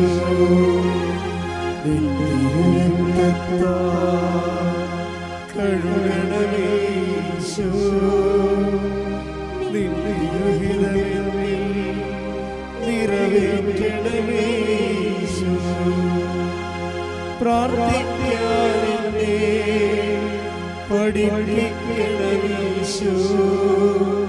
പ്രാർത്ഥന വരമെന്നിൽ നൽകണമീശോ. പ്രാർത്ഥിക്കാനെന്നെ പഠിപ്പിക്കണമീശോ. പ്രാർത്ഥന വരമെന്നിൽ നൽകണമീശോ. ഉൽപ്പത്തി 41:17. ഫറവോ ജോസഫിനോട് പറഞ്ഞു, സ്വപ്നം ഇതാണ്. ഞാൻ നൈലിൻ്റെ തീരത്ത് നിൽക്കുകയായിരുന്നു. കൊഴുത്ത് അഴകുള്ള 7 പശുക്കൾ നൈലിൽ നിന്ന് കയറി വന്ന് പുൽത്തകിടിയിൽ മേയാൻ തുടങ്ങി. അവയ്ക്ക് പുറകെ മെലിഞ്ഞ് വിരൂപമായ 7 പശുക്കളും കയറി വന്നു. അത്തരം പശുക്കളെ ഈജിപ്തിലെങ്ങും ഞാൻ കണ്ടിട്ടില്ല. ശോഷിച്ച് വിരൂപമായ ആ പശുക്കൾ ആദ്യത്തെ 7 കൊഴുത്ത പശുക്കളെ വിഴുങ്ങിക്കളഞ്ഞു. എന്നാൽ മെലിഞ്ഞ പശുക്കൾ അവയെ വിഴുങ്ങിയെന്ന് ആർക്കും മനസ്സിലാക്കാൻ കഴിയുമായിരുന്നില്ല. കാരണം മുൻപെന്ന പോലെ തന്നെ ശോഷിച്ചാണ് അവ കാണപ്പെട്ടത്. വീണ്ടും സ്വപ്നത്തിൽ പുഷ്ടിയും അഴകുമുള്ള 7 കതിരുകൾ ഒരു തണ്ടിൽ വളർന്നു നിൽക്കുന്നതും ഞാൻ കണ്ടു. തുടർന്ന് ശുഷ്കിച്ചതും കിഴക്കൻ കാറ്റിൽ വാടിക്കരിഞ്ഞതുമായ 7 കതിരുകൾ പൊങ്ങി വന്നു. ശുഷ്കിച്ച കതിരുകൾ നല്ല കതിരുകളെ വിഴുങ്ങിക്കളഞ്ഞു. എപ്പോഴും ജീവിതത്തിൻ്റെ നല്ല കാലങ്ങൾ, ഇപ്പോൾ എനിക്ക് ചെറിയ മിസ്റ്റേക്ക് സംഭവിച്ചായിരുന്നു. സാന്ദ്രയല്ല, ജിഷ്മ എന്ന ആ കുട്ടിയുടെ പേര്. അവരുടെ ഒരു പുത്തൻകട, നെയ്യാറ്റിൻകര, അവരുടെ സ്റ്റോറിയാണ് ഈ പറയണത്. അപ്പോൾ ജിഷ്മയുടെ ആസ്തി എന്താണ്? ജിഷ്മ നേരത്തെ തന്നെ ബൈബിള് വായിക്കുമായിരുന്നു. അപ്പം നേരത്തെ നമ്മൾ നല്ല ഒരു നല്ല അഭിവൃദ്ധിയുടെ കാലത്ത് ആധ്യാത്മികതയിൽ വേരൂന്നിയാൽ ഇതെല്ലാം ഇങ്ങനെ ഡിപ്പോസിറ്റായിട്ട് കിടക്കും. അപ്പം ജിഷ്മയ്ക്ക് അമ്മ പറഞ്ഞു കൊടുത്തിരിക്കണത് എന്താ? ഒരു കാരണവശാലും നീ ബൈബിൾ വായിക്കാതെ കിടന്നുറങ്ങരുത്. അപ്പം വിവാഹം കഴിഞ്ഞെങ്കിലും അവൾ പ്രാർത്ഥനാ ജീവിതം അല്പം മങ്ങിപ്പോയെങ്കിലും ബൈബിള് വായിക്കുന്നുണ്ട്. ഇപ്പം നമ്മുടെ ഉടമ്പടി എന്തെല്ലാം ഉണ്ട്? പ്രത്യക്ഷീകരണ പ്രാർത്ഥനയുണ്ട്.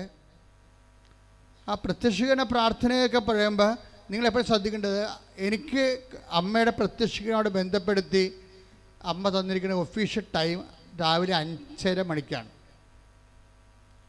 അപ്പോൾ എവിടുന്നെങ്കിലുമൊക്കെ ആരെങ്കിലുമൊക്കെ നിങ്ങൾ ഉപദേശിക്കും, 3 മണിക്ക് പ്രാർത്ഥിക്കാം, 10 മണിക്ക് പ്രാർത്ഥിക്കാം, അത് അവരുടെ കാര്യം. ഇവിടുന്ന് തന്നിരിക്കുന്ന വിഷയത്തിൻ്റെ മേൽ യാതൊരു കോംപ്രമൈസും ചെയ്യരുത്. അത് നിങ്ങൾ ദൈവത്തോട് ഉടമ്പടി ചെയ്തതാണ്. You cannot change it.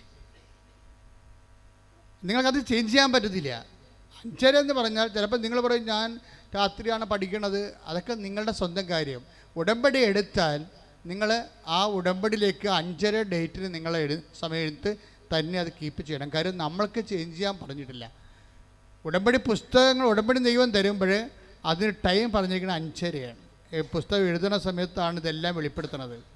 എല്ലാം ചില മണ്ടികൾ അതൊക്കെ സമയം ചേഞ്ച് ചെയ്തിട്ടുണ്ട്.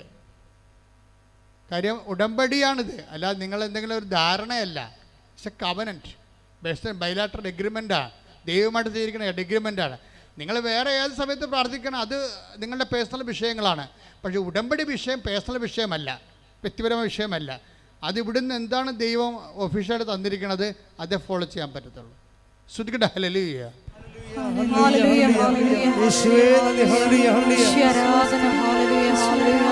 മഹത്വം മഹത്വം ആരാധന യേശുവേ ആരാധന ആരാധന ആരാധന യേശുവേ ആരാധന. അച്ഛൻ പറഞ്ഞ പോലെ ജിഷ്മയുടെ ലൈഫ് പെട്ടെന്ന് ഇങ്ങനെ അമാവാസിയായി മാറി. മൊത്തം ഇരുട്ട്. ഭർത്താവ് പിരിഞ്ഞു പോയി. തമ്മിൽ കാണാത്ത ദിവസങ്ങളായി, സംസാരിക്കാത്ത ദിവസങ്ങളായി, കേസുകളായി. അവൾക്ക് ജോലിയില്ല, ത്രാണി പോയി, അതിൻ്റെ ബേസ്മെൻറ്റ് ഒക്കെ പെട്ടെന്ന് പോണ കണ്ടിരുന്നല്ല. നമ്മൾ ഈ പറയുന്ന കാര്യങ്ങൾ ഈ പെട്ടെന്ന് നമ്മളെ ഭർത്താവ് പിരിഞ്ഞു പോകാം, ഭാര്യ പിരിഞ്ഞു പോകാം, സമ്പത്ത് നിങ്ങളെ പിരിഞ്ഞു പോകാം, നിങ്ങളുടെ പേര് നിങ്ങളെ പിരിഞ്ഞു പോകാം. അപ്പോഴെല്ലാം പിരിയാതെ നിൽക്കുന്ന ഒരാളുണ്ട്. അപ്പോഴും പിരിയാതെ നിൽക്കാൻ വേണ്ടിയാണ് നമ്മൾ ദൈവമായിട്ട് ഉടമ്പടിയാകേണ്ടത്. നമ്മുടെ ജീവിതം ഉടമ്പടിയിലേക്ക് കൊണ്ടുവരാൻ കാര്യം, നമ്മുടെ കയ്യിലുള്ള ഭാര്യയായാലും ഭർത്താവായാലും അപ്പനായാലും മക്കളായാലും എല്ലാം പിരിഞ്ഞ് പോകും. പിന്നെ പിരിയാതിരിക്കുമെന്ന് ഒരാൾ മാത്രമേ പറഞ്ഞിട്ടുള്ളൂ. അത് ഉടമ്പടിയുടെ ബേസിൽ മാത്രമാണ്. ഞാൻ നിന്നെ ഒരു കാലത്തും വിട്ട് പിരിയത്തില്ലെന്ന് ദൈവം പറഞ്ഞിരിക്കണത്. ഭർത്താവ് പിരിഞ്ഞാലും ഭാര്യ പിരിഞ്ഞാലും മക്കൾ പിരിഞ്ഞാലും ആരോഗ്യം പിരിഞ്ഞാലും സമ്പത്ത് പിരിഞ്ഞാലും ഞാൻ നിന്നെ ഒരു കാലത്തും വിട്ട് പിരിയത്തില്ലെന്ന് ദൈവം പറഞ്ഞിരിക്കണത് ഉടമ്പടി ബേസ്മെൻറ്റിലാണ്. അപ്പോൾ അഭിവൃദ്ധിയുടെ ഒരു കാലമാകുമ്പോഴും നമ്മൾ ദൈവത്തെ മറന്നില്ല എങ്കിൽ അത് ആസ്തി ഭദ്രതയ്ക്ക് കാരണമാകും. എങ്കിലും നിങ്ങൾ മെല്ലിച്ച പശുക്കളുടെ കാലം വരുമ്പോൾ, സങ്കടത്തിൻ്റെ കാലം വരുമ്പോൾ, ക്ലേശത്തിൻ്റെ കാലം വരുമ്പോൾ, ജിഷ്മയ്ക്ക് വന്ന പോലെ നല്ലൊരു കാലത്ത് നമ്മൾ മോശം കാലത്തേക്ക് പ്രവേശിച്ച് ഡൈവേഴ്സായി പോകുന്ന ഒരു ടൈം വരുമ്പോൾ, അപ്പോഴും ദൈവത്തിൻ്റെ ഭർത്താവ് ഡൈവേഴ്സായി പോയാലും ദൈവം ഡൈവേഴ്സായി പോകത്തില്ല. അതുകൊണ്ടാണ് ആമോസിൻ്റെ 18:12 എടുത്ത് ശ്രുതികട്ടെ. Hallelujah, hallelujah, hallelujah. യേശുവേ നന്ദി. Hallelujah, hallelujah, hallelujah, hallelujah, hallelujah. എല്ലാവരും ശ്രുതികട്ടെ. Hallelujah, hallelujah. ആമോസ് 8:12. അന്ന് അവർ കടൽ മുതൽ കടൽ വരെയും വടക്ക് മുതൽ കിഴക്ക് വരെയും അലഞ്ഞു നടക്കും. കർത്താവിൻ്റെ വചനം തേടി അവർ ഉഴലുമെങ്കിലും കണ്ടെത്തുകയില്ല. ഇങ്ങനെ ഒരു ആത്മീയ സിറ്റുവേഷൻ ഉണ്ട്.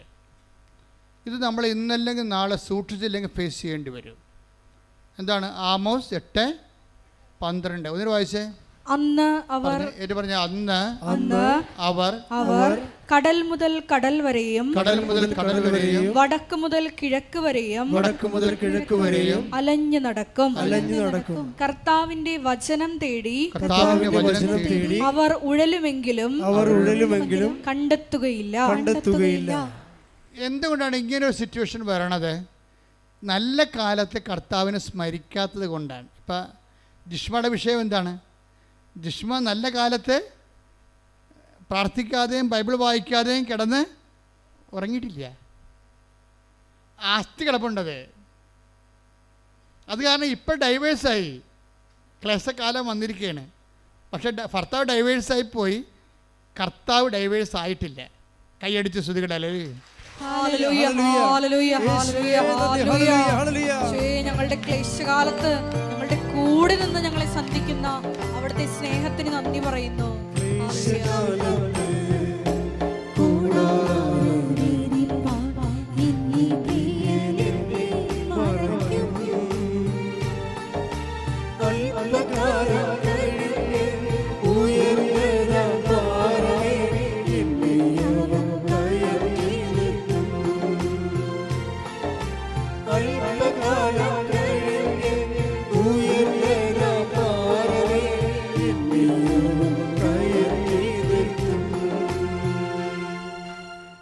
എപ്പോഴും നമ്മൾ ദൈവത്തെ കൺഫ്രണ്ട് ചെയ്യാൻ പറ്റുന്ന രീതിയിൽ നീയും നിൻ്റെ ദൈവവും മാത്രമാകുന്ന ഒരു ഹവറിലേക്ക് ഇന്നല്ലെങ്കിൽ നാളെ നമുക്ക് പോകേണ്ടി വരും.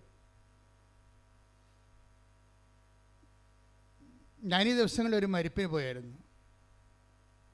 രോഗിയായി കിടന്ന സമയത്ത് അദ്ദേഹത്തെ കാണാൻ പോയി. പിന്നെ അദ്ദേഹം മരിച്ചു കഴിഞ്ഞ് ഞാൻ കാണാൻ പോയി. അപ്പോഴേ എന്ത് സംഭവിച്ചു കഴിഞ്ഞാൽ, രോഗിയായി കിടക്കുന്ന സമയത്ത് കുറേ ആൾക്കാരൊക്കെ വരും, ഉറ്റവരൊക്കെ വരും. മരിച്ചു കഴിയുമ്പോൾ അടക്കത്തിന് ഒരു സാമ്രാജ്യത്തിലുള്ള ആൾക്കാരുണ്ടാവും, അല്ലേ? എല്ലാവരും വരും. കുഴിയാഴ്ചക്ക് പള്ളി വരുമ്പോൾ ഈ മരിച്ചത്ര ആൾക്കാർ കുഴിയാഴ്ചക്ക് ഉണ്ടാകത്തില്ല, അല്ലേ? കുറച്ച് ആൾക്കാർക്ക്, നമ്മൾ ഏറ്റവും അടുത്ത ആൾക്കാരൊക്കെ ഉണ്ടാവും. പിന്നെ 41 ആണെന്ന് പറയുമ്പോൾ വലിയ അടിയന്തരമാണെങ്കിൽ കുറച്ച് ആൾക്കാരുണ്ടാവും. പിന്നെ ഇതെല്ലാം കഴിഞ്ഞിട്ട് മരിപ്പ് വീട്ടിലോട്ട് 1-2 പേരായിട്ട് ഒറ്റയും പെട്ടയുമായിട്ട് ബന്ധുക്കളും ഏറ്റവും അടുത്തവരൊക്കെ വന്നു പോകും. അവസാനത്തൊരു സീനുണ്ട്. ഈ ഭർത്താവ് മരിച്ച ഭാര്യയുടെ അവസാനത്തൊരു സീനുണ്ട്.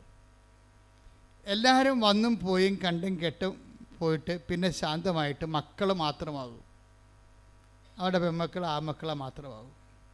എന്നിട്ട് അവസാനം ഈ മക്കളും ബാഗ് എടുത്തുകൊണ്ട് അവരുടെ ലീവും കഴിഞ്ഞ് മരണവും കഴിഞ്ഞ് വിദേശത്തേക്ക് പോകുമ്പോൾ ഉണ്ടാകുന്ന ഒരു പഠിക്കവരെ നമ്മൾ പോകും, പിന്നെ നമ്മൾ മാത്രമാകും. ഈ ഒരു സീൻ ഇതാണ് നമ്മുടെ ഒരു കാലത്തെ. ഇവിടെ നിൻ്റെ ദൈവം മാത്രമേ ഉണ്ടാകത്തുള്ളൂ. ഇത് നമ്മൾ ട്രെയിൻ ചെയ്യണം നമ്മളെ തന്നെ.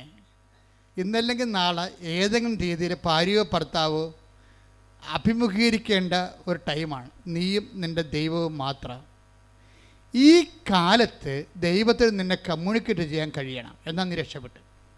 എന്നാൽ സ്വർഗത്തിൽ നിന്നെ കമ്മ്യൂണിക്കേറ്റ് ചെയ്യാൻ പറ്റും. ഈ കാലത്ത് ഇപ്പം ജിഷ്മയുടെ വിഷയം എന്താണ്? അവളുടെ എല്ലാവരും പിരിഞ്ഞു പോയി, ജോലിയുമില്ല, അവൾ 0 ആയിരിക്കുകയാണ്. അപ്പോൾ എന്താ പറയണത്? ചിലർക്ക് സംബന്ധിച്ചിടത്തോളം ആ സമയം ആമോസിൻ്റെ 8:12 സമയമാണ്. എന്താണ്?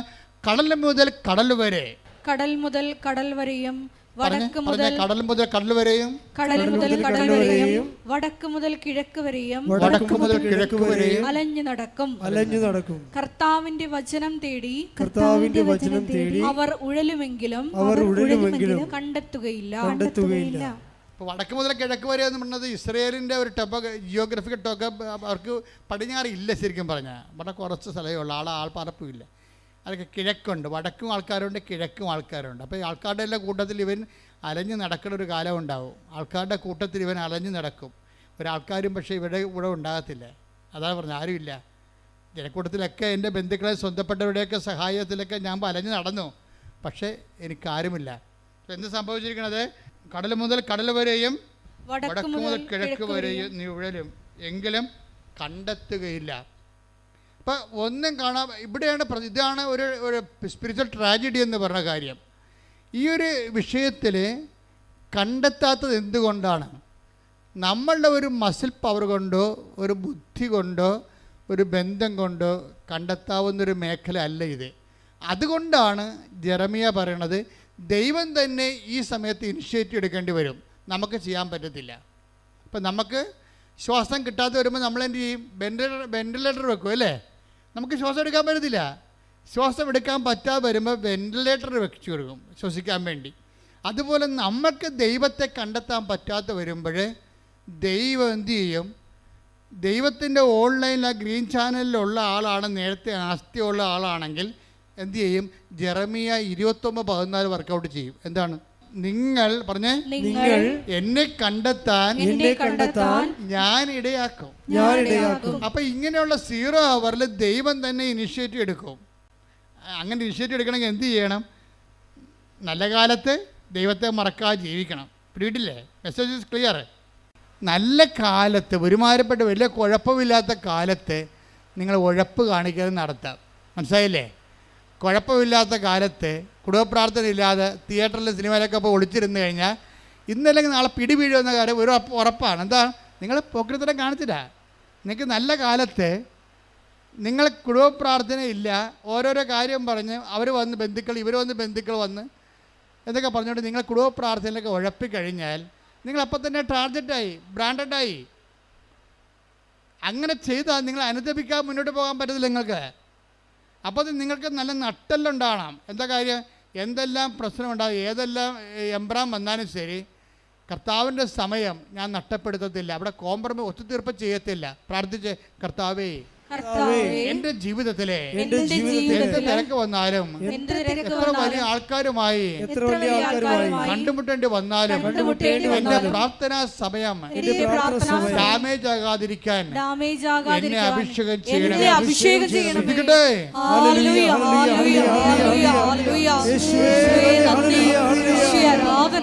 മഹത്വം മഹത്വം, ആരാധന ആരാധന. Hallelujah hallelujah. പ്രാർത്ഥിക്കാൻ എന്നെ പഠിപ്പിക്കണമീശോ, പ്രാർത്ഥന വരമെന്നിൽ നൽകണമീശോ, പ്രാർത്ഥിക്കാൻ എന്നെ പഠിപ്പിക്കണമീശോ, പ്രാർത്ഥന വരമെന്നിൽ നൽകണമീശോ,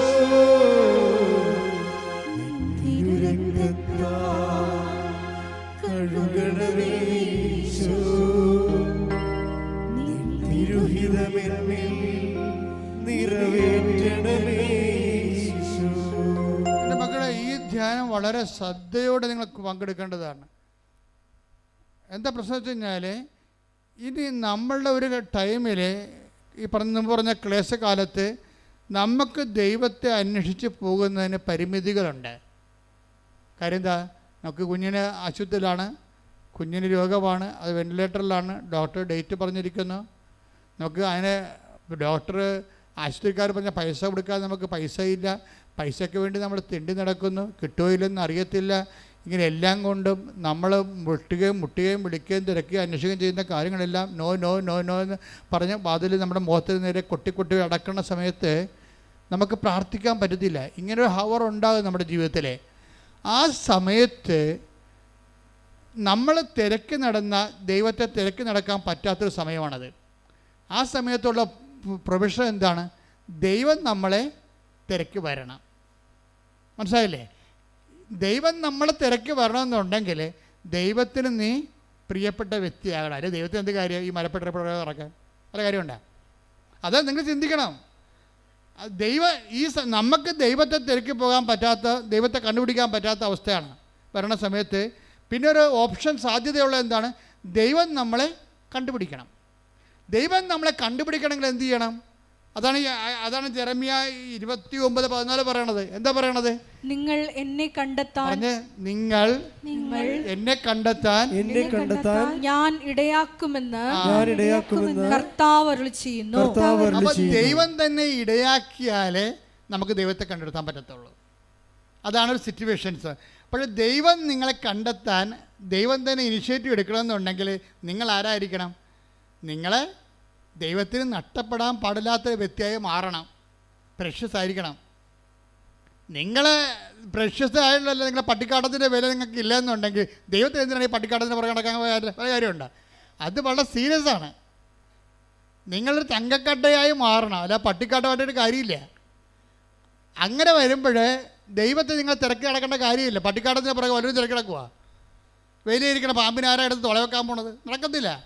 അപ്പം നിങ്ങൾ പ്രഷ്യസായ മാത്രമേ നിങ്ങളുടെ ക്ലേശകാലത്ത് ദൈവം നിങ്ങളെ അന്വേഷിച്ച് വരാൻ പറ്റത്തുള്ളൂ. എന്താ കാര്യം? നിങ്ങൾക്ക് ദൈവത്തെ നിങ്ങൾ നഷ്ടപ്പെടാൻ പാടില്ല. അതിനെന്ത് ചെയ്യണം? നിങ്ങളുടെ നല്ല കാലത്ത് നിങ്ങൾ ദൈവത്തിന് വേണ്ടി മറക്കാതെ ബന്ധുക്കളെ സ്വന്തപ്പെട്ടവരെക്കാൾ ഉപരി ദൈവത്തിന് പ്രാധാന്യം കൊടുത്തുകൊണ്ട് ജീവിക്കണം. കൈയടിച്ച് സ്തുതിക്കട്ടെ.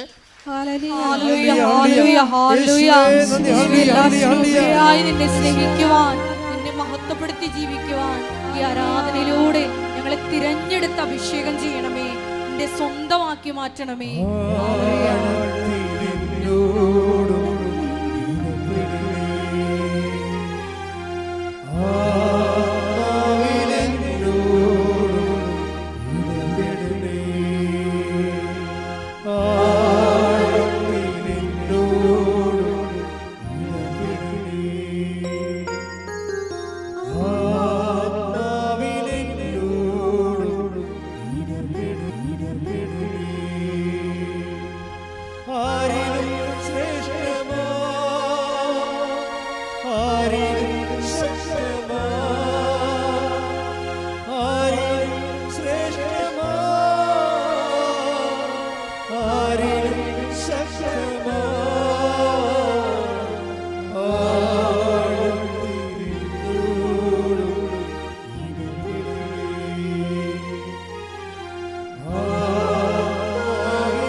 റിലേഷൻ ആൻഡ് സ്പിരിച്വാലിറ്റിയിലേക്ക് വരുമ്പോൾ ഒരു വ്യക്തിയാണ് ദൈവം എന്നുള്ള വിഷയത്തിന് മിഴിവ് കൂടുതൽ കിട്ടുന്നുണ്ട്.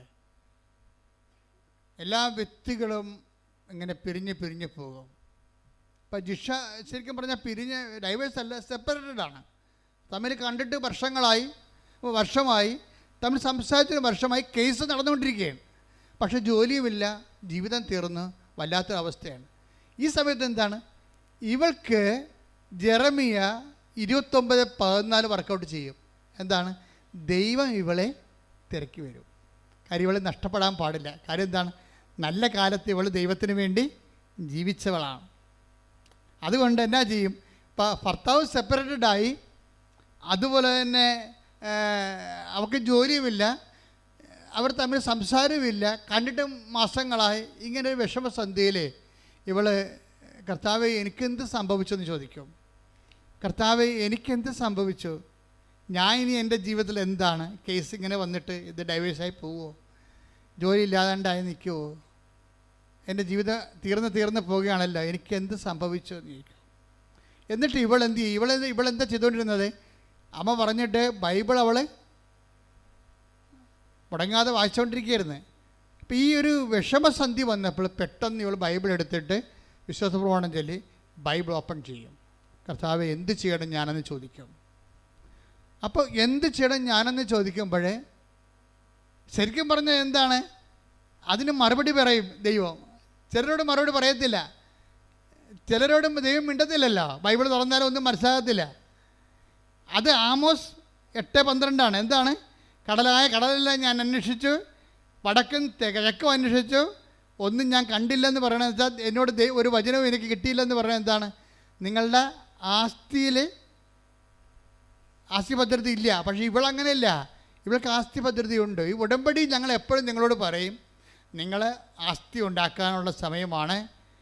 രോഗികളെ കാരണം ഇപ്പോൾ കഴിഞ്ഞ ദിവസങ്ങളൊക്കെ ഉള്ള സാക്ഷികൾ എന്താണ്? എനിക്ക് വേണമെങ്കിൽ ഹോട്ടലിൽ നിന്ന് ചോറ് വാങ്ങിച്ച് കൊടുക്കാമായിരുന്നു, ഞാൻ കൊടുത്തില്ല.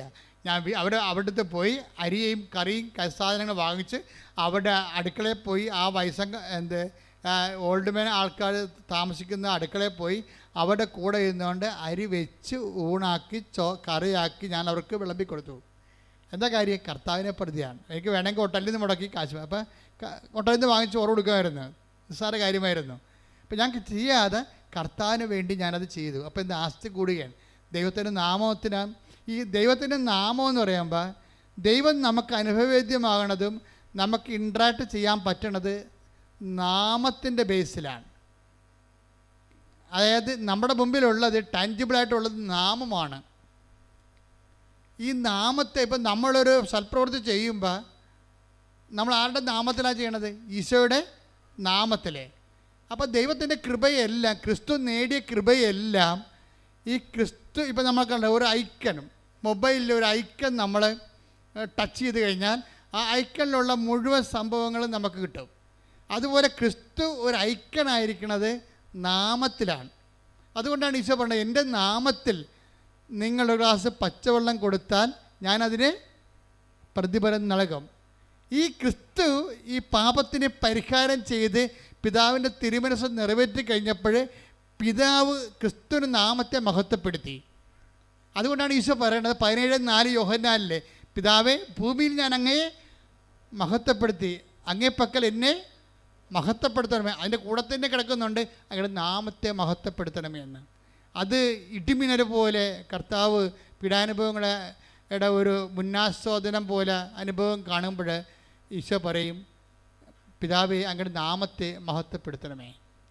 അപ്പോൾ യേശുക്രിസ്തുവിൻ്റെ ദൗത്യം ചെയ്യാൻ യേശുക്രിസ്തുവിനെ ശക്തീകരിക്കുമ്പോൾ ഓട്ടോമാറ്റിക്കായിട്ട് സംഭവിക്കുന്നത്, യേശുക്രിസ്തുവിൻ്റെ നാമത്തിൻ്റെ മഹത്വം സംഭവിക്കുമ്പോൾ ഓട്ടോമാറ്റിക്കായിട്ട് പിതാവിൻ്റെ നാമത്തെ മഹത്വപ്പെടുത്തുന്നത് പിതാവും യേശുക്രിസ്തുവും പരിശുദ്ധാത്മാവും ഒന്നായത് കൊണ്ടാണ്.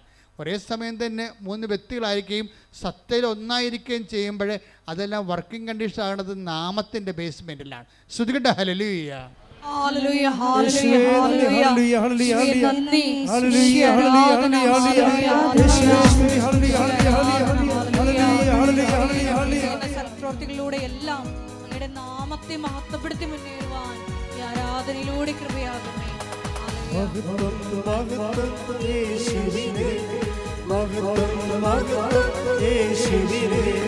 ഞങ്ങൾക്കെല്ലാം കർത്താവേ, ഞങ്ങൾക്കെല്ലാം കർത്താവേ, മഹത്വം മഹത്വം യേശുവിനേ. ഞങ്ങൾക്കെല്ലാം കർത്താവേ, ഞങ്ങൾക്കെല്ലാം കർത്താവേ, മഹത്വം മഹത്വം യേശുവിനേ. കളികൾ പാത്രങ്ങൾ ഞങ്ങൾ, അയോഗ്യദാസരം ഞങ്ങൾ. കളികൾ പാത്രങ്ങൾ ഞങ്ങൾ, അയോഗ്യദാസരം ഞങ്ങൾ. ബലഹീനരാകും ഞങ്ങളെ ഉയർത്തി യേശുവിനാണ് മഹത്വം. ബലഹീനരാകും ഞങ്ങളെ ഉയർത്തി യേശുവിനാണ് മഹത്വം മഹത്വം യേശുവിനെ, മഹത്വം മഹത്വം യേശുവിനെ. പരിശുദ്ധ പരമ ദിവ്യകാരുണ്യത്തിന് എന്നേരവും ആരാധനയും സ്തുതിയും പുകഴ്ചയും ഉണ്ടായിരിക്കട്ടെ. അപ്പോൾ ജിഷ്മയുടെ മനസ്സിൽ പരിശുദ്ധാത്മാവ് തോന്നിക്കും, എന്താണ്, നീ ഇപ്പോൾ ഭർത്താവ് സെപ്പറേറ്റ് ആയിരിക്കുന്നു, നിനക്ക് ജോലിയില്ല, നീ ഒറ്റപ്പെട്ടിരിക്കുന്നു എന്ന് പറയുമ്പോൾ ദൈവം തന്നെ ഈ ജെറമിയ നമ്മൾ കണ്ടതുപോലെ 29:14 അനുസരിച്ചുകൊണ്ട് എന്നെ കണ്ടെത്താൻ ഞാൻ ഇടയാക്കും. അങ്ങനെ ദൈവം തന്നെ ഇവളോട് പറയും, ഞാൻ സംസാരിക്കാം, നീ ബൈബിൾ ഓപ്പൺ ചെയ്യാൻ പറയും. ഉടനെ പരിശുദ്ധാത്മാവിൻ്റെ നിവേശനത്താൽ ഇവൾ ബൈബിൾ ഓപ്പൺ ചെയ്യും. ബൈബിൾ ഓപ്പൺ ചെയ്യുകയും ഉടനെ ദൈവം ഇവളോട് സംസാരിക്കും. എന്താ സംസാരിക്കണത്? ധൈര്യമായിരിക്കുക, ഭയപ്പെടരുത്, മുന്നോട്ട് പോവുക, നീ പോകുന്നിടത്തെല്ലാം ഞാൻ നിൻ്റെ കൂടെ ഉണ്ടാകും. ശ്രുതികട്ടെ ഹല്ലേലൂയ. ഹല്ലേലൂയ ഹല്ലേലൂയ ഹല്ലേലൂയ യേശുവേ നന്ദി, യേശുവേ ആരാധന. Hallelujah hallelujah. അപ്പോൾ ഇതൊരു ഉടമ്പടി വചനമാണ്, നമുക്ക് എല്ലാവർക്കും അറിയാവുന്നതാണ്. എന്താണത്? യോശുവ 1:9 എടുത്തേ. ശക്തനും ധീരനുമായിരിക്കണമെന്നും, അതന്നെ പറഞ്ഞേ, ശക്തനും ധീരനുമായിരിക്കുക. ഭയപ്പെടുകയോ പരിഭ്രമിക്കുകയോ ചെയ്യരുതെന്ന് നിന്നോട് ഞാൻ കൽപ്പിച്ചിട്ടില്ലയോ? എന്ത് മധുരമാ കേൾക്കുമ്പോൾ തന്നെ നമുക്ക് മധുരം തോന്നും. എന്താണ്? ശക്തനും ധീരയുമായിരിക്കുക. എന്താണ് ചെയ്യേണ്ടത്? ഒന്ന് വായിച്ചേ. ശക്തനും ധീരനുമായിരിക്കണമെന്നും ഭയപ്പെടുകയോ പരിഭ്രമിക്കുകയോ ചെയ്യരുതെന്നും നിന്നോട് ഞാൻ കൽപ്പിച്ചിട്ടില്ലയോ? നിന്റെ ദൈവമായ നേരത്തെ പറഞ്ഞിട്ടുള്ളത് ഓർക്കണം. എന്താണ്? എന്തെങ്കിലും വിഷയങ്ങൾ വരുമ്പോഴേ ബൈബിൾ തുറന്ന് തന്നെ അത് മെസ്സേജ് കിട്ടണമെന്ന് നിങ്ങൾ വാശി പിടിക്കരുത്. ഇപ്പം എന്താ പറഞ്ഞിരിക്കണത്? നിന്നോട് ഞാൻ നേരത്തെ പറഞ്ഞിട്ടില്ലയോ? എത്രയോ പ്രാവശ്യം പറഞ്ഞിരിക്കണം. എന്താ പറഞ്ഞിരിക്കണത്? ശക്തനും ധീരനുമായിരിക്കുക. പിന്നെ ഭയപ്പെടുകയോ പരിഭ്രമിക്കുകയോ വേണ്ട. ഭർത്താവ് സെപ്പറേറ്റ് ആയെന്ന് വിചാരിച്ചുകൊണ്ട് ഭയപ്പെടേണ്ട, പരിഭ്രമിക്കണ്ട. ജോലിയില്ല എന്ന് വിചാരിച്ചുകൊണ്ട് ഭയപ്പെടേണ്ട, പരിഭ്രമിക്കണ്ട. എന്താണ്? നിന്റെ ദൈവമായ കർത്താവ് നീ പോകുന്നിടത്തെല്ലാം നിന്നോട് കൂടെ ഉണ്ടായിരിക്കും. അവിടെ ഡൈവേഴ്സും ഇല്ല, സെപ്പറേഷനും ഇല്ല. അത് നിങ്ങൾ മനസ്സിലാക്കണം. ദൈവത്തെ ഇങ്ങനെയാണ് സ്നേഹിക്കേണ്ടത്. എന്താണ്? ആരെല്ലാം എൻ്റെ കൂടെ ഉള്ളവരെല്ലാം, മക്കളായാലും ശരി, ഭർത്താവായാലും ഭാര്യ ആയാലും നാളെ സെപ്പറേറ്റായി പോകും. പക്ഷെ നിന്റെ ദൈവമായ കർത്താവ് നീ പോകുന്നിടത്തെല്ലാം, അത് ഐസിയുലായാലും വെന്റിലേറ്ററായാലും സ്വർഗത്തിലായാലും, ഞാൻ നിന്റെ കൂടെ ഉണ്ടാകും. കൈയടിച്ച് ശ്രുതിക്കട്ടെ ഹല്ലേലൂയ. Hallelujah hallelujah hallelujah. അന്ത്യം വരെ ഞങ്ങളുടെ കൂടെ നിൽക്കുന്ന സാന്നിധ്യത്തിന് സാന്ത്വനത്തിന് നന്ദി പറയുന്നു. ഒരുമിച്ച് പാടുക, കൈയടിച്ചുകൊണ്ട് സന്തോഷിക്കട്ടെ.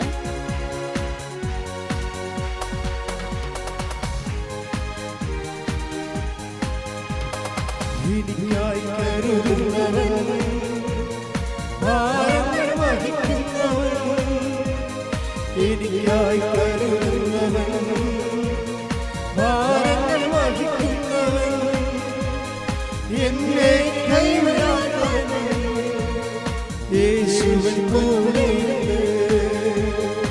എന്നെ കൈവിടാത്തവൻ, യേശുവിൻ കൂടെയുണ്ട്. പരീക്ഷ അനുവദിച്ചാൽ പരിഹാരം എനിക്കായി കരുതിയിട്ടുണ്ട്. പരീക്ഷ അനുവദിച്ചാൽ പരിഹാരം എനിക്കായി കരുതിയിട്ടുണ്ട്.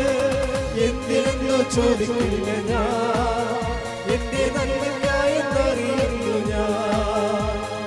എന്തിനെന്നോ ചോദിക്കില്ല ഞാൻ, എന്റെ നന്മയ്ക്കായെന്നറിയുന്നു ഞാൻ. പരിശുദ്ധ പരമ ദിവ്യകാരുണ്യത്തിന് ആരാധനയും സ്തുതിയും പുകഴ്ചയും ഉണ്ടായിരിക്കട്ടെ. അതായത് ഈ പണ്ട് ജിഷയുടെ വന്ന് ചോദിക്കണ ഭർത്താവുമായിട്ട്, എന്തിനാണ് ഈ ആൾക്കൂട്ടം എല്ലാം ഇവിടെ വന്നിരിക്കണത്, വല്ലതും അറിഞ്ഞിട്ടാണെന്ന് ഇല്ലേ? ഇങ്ങനെ എവിടെയെങ്കിലും അനുഗ്രഹം ഉണ്ടെങ്കിൽ കുറേ എണ്ണം ഓടിക്കൂടുമെന്നുള്ളതാണ് ഇവിടെ മനസ്സിരിപ്പ്. അതാണ് സംഭവം. ആ കമൻറ്റ് ചെയ്ത ആൾ ഇപ്പോഴെന്താ പറ്റിയത്? ഈ ആൾക്കൂട്ടത്തിലേക്ക് തിരിച്ചു വരേണ്ടി വരണം. അവർ വന്ന് ഉടമ്പടി എടുക്കുക ഉടനെ. എന്താ, നീ പോകുന്നിടത്തെല്ലാം നിൻ്റെ കൂടെ ഞാനുണ്ടാവുമെന്ന് പറഞ്ഞില്ലേ? അപ്പോൾ ദൈവം ഓൺലൈനിലുണ്ടല്ലോ. ഇനി എന്താ ചെയ്യുന്നത്? അടുത്ത നടപടി എന്താണ്? ഉടമ്പടി എടുക്കുക. ആ ഉടമ്പടി എടുക്കുമ്പോൾ മാത്രമേ നമുക്ക് മനസ്സിലാകത്തുള്ളൂ എന്തിനാണ് ഇവിടെ ജനങ്ങൾ ഓടിക്കൂടണമെന്ന്. അപ്പോൾ ജിഷ വന്ന് ഉടമ്പടി എടുക്കും. ഉടമ്പടി എടുത്തു കഴിഞ്ഞിട്ട് എന്താ സംഭവിച്ചത്? മറ്റ് പ്രാർത്ഥന അനുഭവങ്ങൾക്കില്ലാത്ത വ്യത്യസ്തമായൊരു അനുഭവം ഉടമ്പടിക്കുള്ളത് എന്താണെന്നറിയാമോ? അത് ഇപ്പോൾ നമുക്കറിയാമല്ലോ, ഇപ്പോൾ ദൈവത്തെ അനുഭവിക്കുന്നത് ബൈബിളിൽ പഞ്ചേന്ദ്രിയങ്ങളിലൂടെയാണ് അനുഭവിക്കണം. പലരും പല അനുഭവങ്ങളുണ്ട്. മനധ്യാനത്തിലുണ്ട്, ആന്തരികമായ അനുഭവങ്ങളുണ്ട്, അതേപോലെ പിന്നെ ആന്തരിക ധ്യാനാനുഭവങ്ങളുണ്ട്. പക്ഷേ അതൊക്കെ ചുമ്മാ പണ്ഡിതന്മാർക്ക് വല്ല വിരലിലുണ്ടാവുന്ന ആൾക്കാർക്ക് ഉള്ളതാണ്. ഈ വിരലിലുണ്ടാവുന്ന പണ്ഡിതന്മാർ ആരെങ്കിലും അതിൽ എത്ര പേര് കർത്താവിന് വേണ്ടി മിഷൻ പ്രവർത്തനം ചെയ്തിട്ടുണ്ട്, എത്ര പേര് കർത്താവിന് വേണ്ടി മരിച്ചിട്ടുണ്ട്, എത്ര പേര് സുവിശേഷ സാക്ഷ്യം വഹിച്ചിട്ടുണ്ടെന്ന് ചോദിച്ചു കഴിഞ്ഞാൽ പരിങ്ങലായി പോകും. പക്ഷേ സാധാരണ മനുഷ്യൻ്റെ അനുഭവം എന്താണ്? അവൻ ടാഞ്ചിബിളായിട്ടാണ്. അപ്പോസ്തലന്മാരുടെ അനുഭവമാണ് അവർക്കുള്ളത്. എന്താണ്? ഞങ്ങൾ കണ്ണുകൊണ്ട് കണ്ടത്. Take the word of God. 1 യോഹന്നാൻ 1:1. 1 യോഹന്നാൻ 1:1. ആദ്യം മുതൽ ഉണ്ടായിരുന്നതും ഞങ്ങൾ കേട്ടതും സ്വന്തം കണ്ണുകൊണ്ട് കണ്ടതും സൂക്ഷിച്ചു വീക്ഷിച്ചതും കൈകൊണ്ട് സ്പർശിച്ചതുമായ ജീവന്റെ വചനത്തെ ഞങ്ങൾ അറിയിക്കുന്നു. അപ്പോസ്തലന്മാരുടെ അനുഭവം തന്നെ എന്താണ്? കണ്ണുകൊണ്ട് കണ്ടത്. പറഞ്ഞേ. കണ്ണുകൊണ്ട് കണ്ടത്, ചെവികൊണ്ട് കേട്ടത്, കൈകൊണ്ട് സ്പർശിച്ചത്.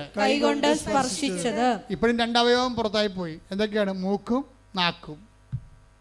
പക്ഷെ ഉടമ്പടി എടുക്കുമ്പോൾ ജിഷക്ക് എന്താ സംഭവിക്കണമെന്ന് അറിയാവോ? ഉടമ്പടി എടുത്ത് വീട്ടിൽ ചെന്നപ്പോൾ എന്ത് പറ്റി? പ്രാർത്ഥിക്കാൻ വേണ്ടി മുട്ടുകുത്തിയപ്പോൾ തന്നെ അമ്മയും ജിഷയും പരസ്പരം നോക്കാൻ തുടങ്ങി. അപ്പം അമ്മ ചോദിച്ച്, എടി മുല്ലപ്പൂവിൻ്റെ മണം വരുന്നുണ്ടോ? ആ ഉണ്ടമ്മേ. അപ്പം 2 പേരും അഭിഷേകത്തിലായി. അമ്മ അവിടെ വന്ന്. അപ്പം അനിയത്തി പുറകിരുന്നുണ്ട് പ്രാർത്ഥിക്കുന്നുണ്ട്. അവൾക്ക് സങ്കടമായി. നിങ്ങളുടെ 2 അമ്മ വന്നല്ല, എൻ്റെ അടുത്ത് മാത്രം വന്നില്ല എന്ന് പറയുകയും ഇടിച്ചു കുത്തി മൂക്കിലേക്ക് ഈ സുഗന്ധാഭിഷേകം കയറിപ്പോകും. അവർക്ക് 3 പേർക്കും ആ സാക്ഷ്യം നിങ്ങൾ കേൾക്കണം. ശരിക്കും പറഞ്ഞാൽ അതായത് നമ്മൾ മുല്ലപ്പൂ എന്നൊക്കെ പറയുമ്പോൾ ആൾക്കാർക്ക് അറിയാവുന്ന മുല്ലപ്പൂവാണെന്ന് ഒരു നിർബന്ധമില്ല. നമുക്ക് പരിചയമുള്ള സ്മെല്ല് ഈ ബ്രെയിനിലെല്ലാം സേവ് ആണല്ലോ. കാര്യം അതെന്താ വെച്ചാൽ ഇതൊരു സ്മെല്ലിംഗ് എന്ന് പറയുന്ന സംഭവം.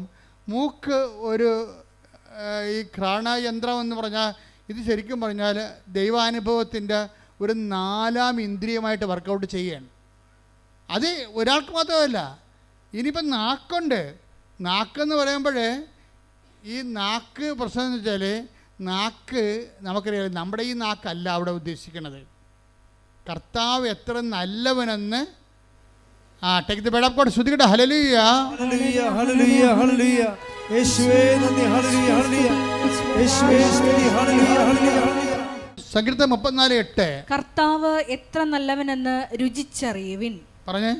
കർത്താവ് എത്ര നല്ലവനെന്ന് രുചിച്ചറിയുവിൻ. അപ്പം നമ്മൾ ദൈവത്തെക്കുറിച്ച് ചിന്തിക്കുമ്പോഴും ആലോചിക്കുമ്പോഴും ഒക്കെ നമുക്കല്ലാത്ത ഒരു മധുരം നമുക്ക് ആന്തരികമായ ഈ ആന്തരിക രസനയിൽ അനുഭവപ്പെടും.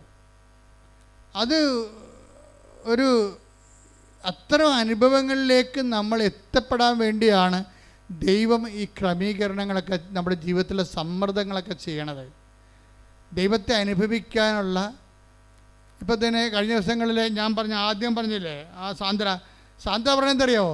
എനിക്കിപ്പോൾ ജവമാലത്തിലുള്ളത് ജിലേബി കഴിക്കണ പോലെയാണെന്ന്.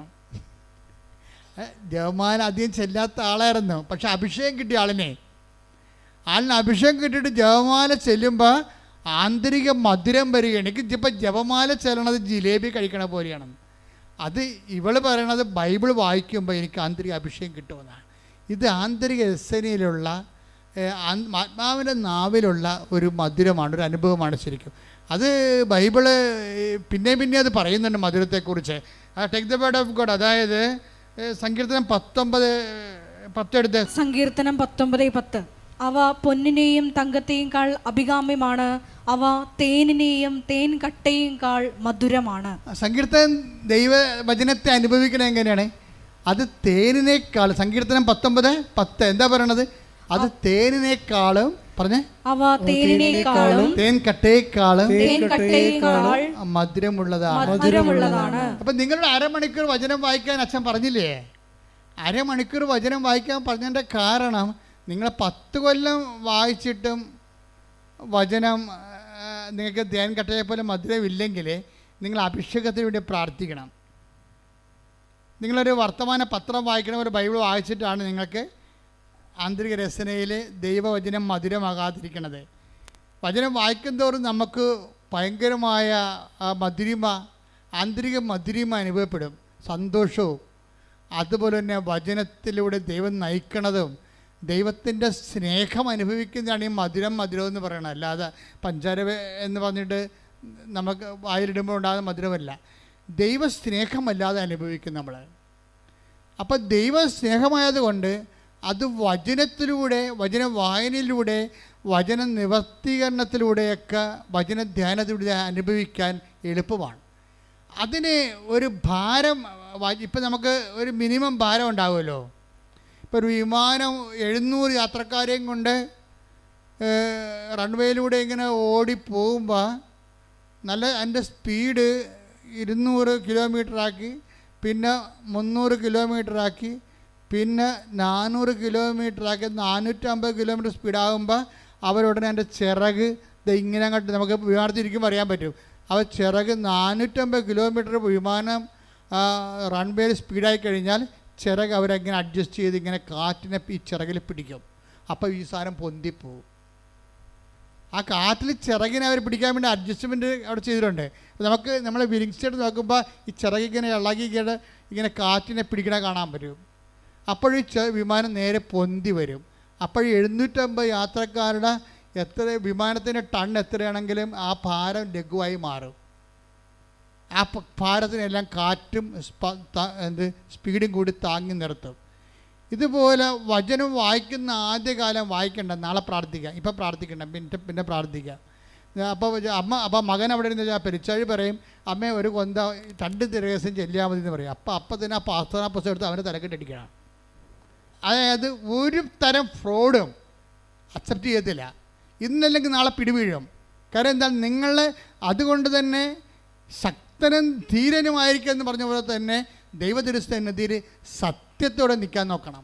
സത്യത്തോടെ ദൈവത്തിന് മാത്രം 1-ാം സ്ഥാനം കൊടുത്തുകൊണ്ട്, ഇത് പ്രയോറിറ്റി ഓഫ് വാല്യൂ. 1-ാമത്തെ കൽപ്പന കവന്നതിനതാണ്, നിൻ്റെ കർത്താവ് ദൈവം, നിൻ്റെ ഭർത്താവല്ല, ഇപ്പം ദൈവം തന്നെ. ആ ദൈവത്തിൻ്റെ ഒപ്പം നിന്നെ വേറെ ആരെയും വെക്കരുത്. അല്ല, നീ ആരെയും കോംപ്രമൈസ് ചെയ്യിക്കരുത്. ആ വിഷയത്തിൽ ആ കളത്തിൽ കയറി കളിക്കാൻ ആരും അനുവദിക്കരുത്. കഴിഞ്ഞ ദിവസങ്ങൾ ഒരു മകന്, പേരെന്നാ,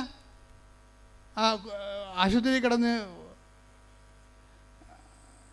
കുറേ ഒരു നല്ല സാക്ഷ്യം ഉണ്ടായിരുന്നു ഇവിടെ, മറന്നു ഞാൻ പേര്.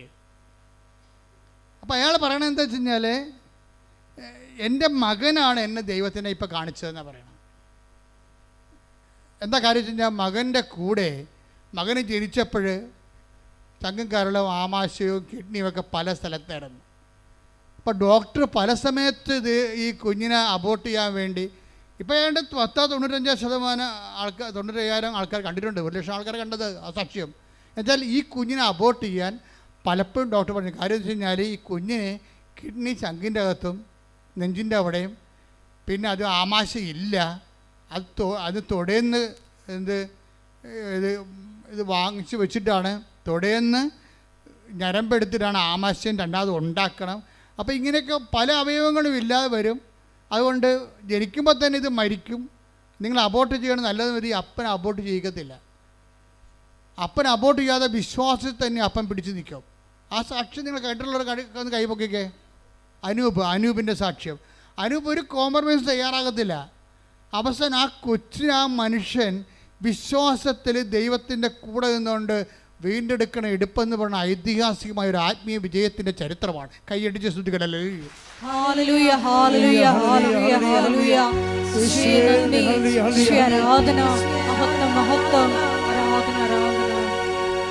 ഇത്ര നല്ല ദൈവത്തോട് ഞാൻ എന്തു ചെയ്തു നന്ദി ചൊല്ലിടും എന്റെ കൊച്ചു ജീവിതത്തെ ഞാൻ നിന്നെ മുൻപിൽ കാഴ്ചയേകിടാം. ഇത്ര നല്ല ദൈവത്തോട് ഞാൻ എന്തു ചെയ്തു നന്ദി ചൊല്ലിടും എന്റെ കൊച്ചു ജീവിതത്തെ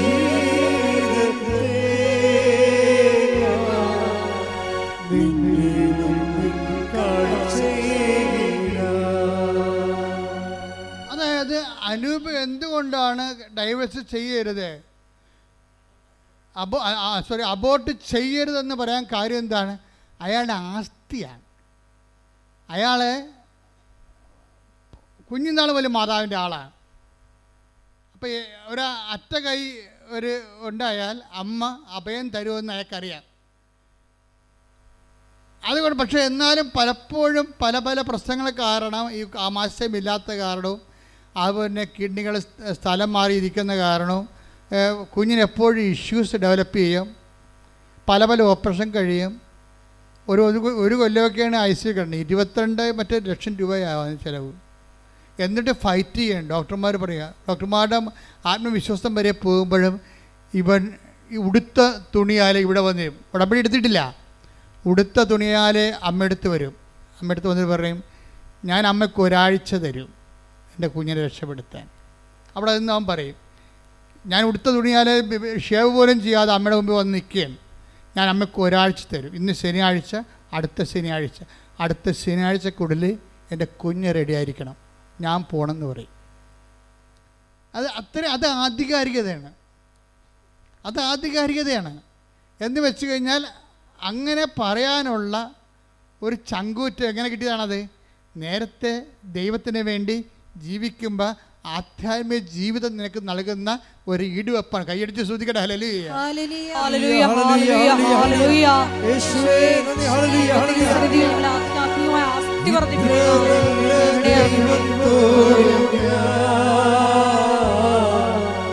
എന്തു ചെയ്തു നന്ദി ചൊല്ലിടും എന്റെ കൊച്ചു ജീവിതത്തെ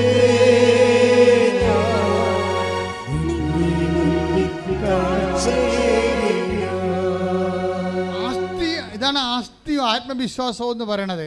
അയാൾ ദൈവത്തെ ഭീഷണിപ്പെടുത്തിയതല്ല, സങ്കടം കൊണ്ട്, തനിക്ക് പറയാനുള്ള അവസാനത്തെ ആളായതുകൊണ്ടും ഇത് കേൾക്കാൻ ബാധ്യതയുള്ള ആളായതുകൊണ്ടും ദൈവപിതാവ് നമ്മളുടെ സങ്കടങ്ങൾക്ക് നമ്മൾക്ക് കൂടെ നിൽക്കാൻ വേണ്ടി ഏൽപ്പിച്ച ആളായതുകൊണ്ടും അമ്മയ്ക്ക് അതിൻ്റെ ഉത്തരവാദിത്തമുള്ളത് കൊണ്ടും ആ ബോധ്യം ഒരു ശിശുവിനെന്ന പോലെ അവന് ഉള്ളത് കൊണ്ടും ദൈവത്തിൻ്റെ സന്നിധിയിൽ അവൻ കുഞ്ഞിനെ സമർപ്പിച്ചുകൊണ്ട് ആ കുഞ്ഞിനെ ജീവനിലേക്ക് കൊണ്ടുവരുന്ന കാഴ്ചയാണ് ആ സാക്ഷ്യം. എന്താ കാര്യം? ഇപ്പം നമ്മൾ കുഞ്ഞ് നോക്കുമ്പോഴേ അവൻ ഓടിക്കളിച്ച് നടക്കണ കാണാം. എത്രയോ പ്രാവശ്യം മരിച്ച കുഞ്ഞിനെയാണിന്ന് അവൻ ഇവിടെ വന്നിട്ട് ഇവിടെ പോലും നിൽക്കാതെ അവൻ ഓടിക്കളിച്ചേക്കുമ്പോൾ നമുക്ക് തന്നെ ഈ പറഞ്ഞ കുഞ്ഞാണോ എന്ന് ഓർക്കും. അതുകൊണ്ട് നമ്മൾ സാക്ഷ്യം ഇട്ടപ്പോഴേ ആ കുഞ്ഞിൻ്റെ പഴയ അവസ്ഥകളെല്ലാം ഇട്ടിട്ടുണ്ട്. ആ സാക്ഷ്യം ഇട്ടപ്പോഴേ അവൻ കരിഞ്ഞു പോയതും കറുത്തിരിക്കണതും അവൻ്റെ 16,000 രൂപ അവൻ്റെ മേത്ത് കിടക്കണതും എല്ലാം സാക്ഷ്യത്തിൽ കിടപ്പുണ്ട്. അവനാണോ ഈ ഓടിക്കളഞ്ഞുകൊണ്ടിരിക്കണത് എന്ന് നമുക്ക് തോന്നിപ്പോകും. എന്ന് വെച്ച് കഴിഞ്ഞാൽ ഇതെല്ലാം പുനഃസ്ഥാപിക്കാൻ നിങ്ങൾക്കറിയാമല്ലോ. ഇപ്പം ജിഷ്മയ്ക്ക് എന്താ സംഭവിച്ചത്? ജിഷ്മയോട് എന്താ പറഞ്ഞത്? എൻ്റെ കണ്ണെത്താൻ ഞാൻ ഇടയാക്കും എന്ന് പറഞ്ഞിട്ട് അതിൻ്റെ കൂടെ കുറേ സംഭവങ്ങളുണ്ട്.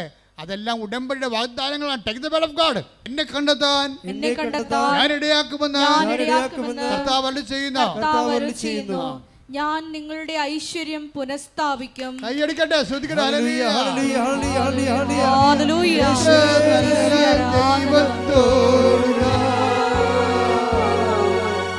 എന്തു ചെയ്തു നന്ദി ചൊല്ലിടും എന്റെ കൊച്ചു ജീവിതത്തെ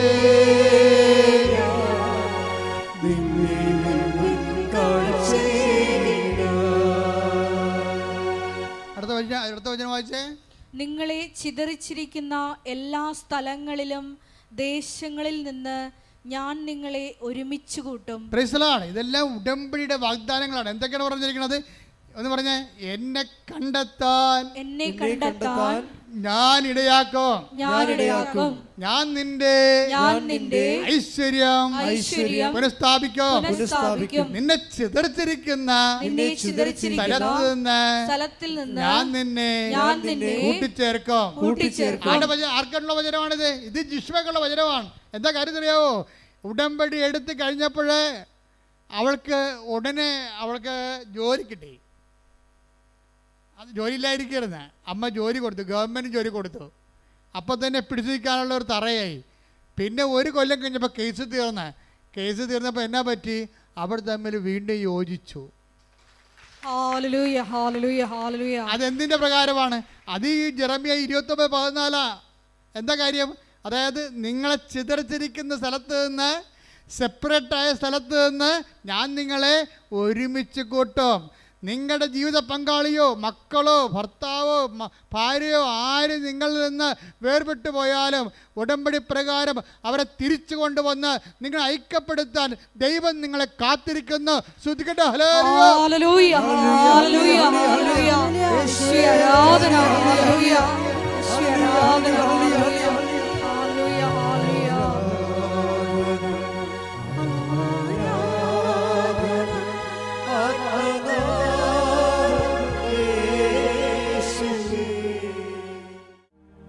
എൻ്റെ പ്രിയപ്പെട്ടവരെ,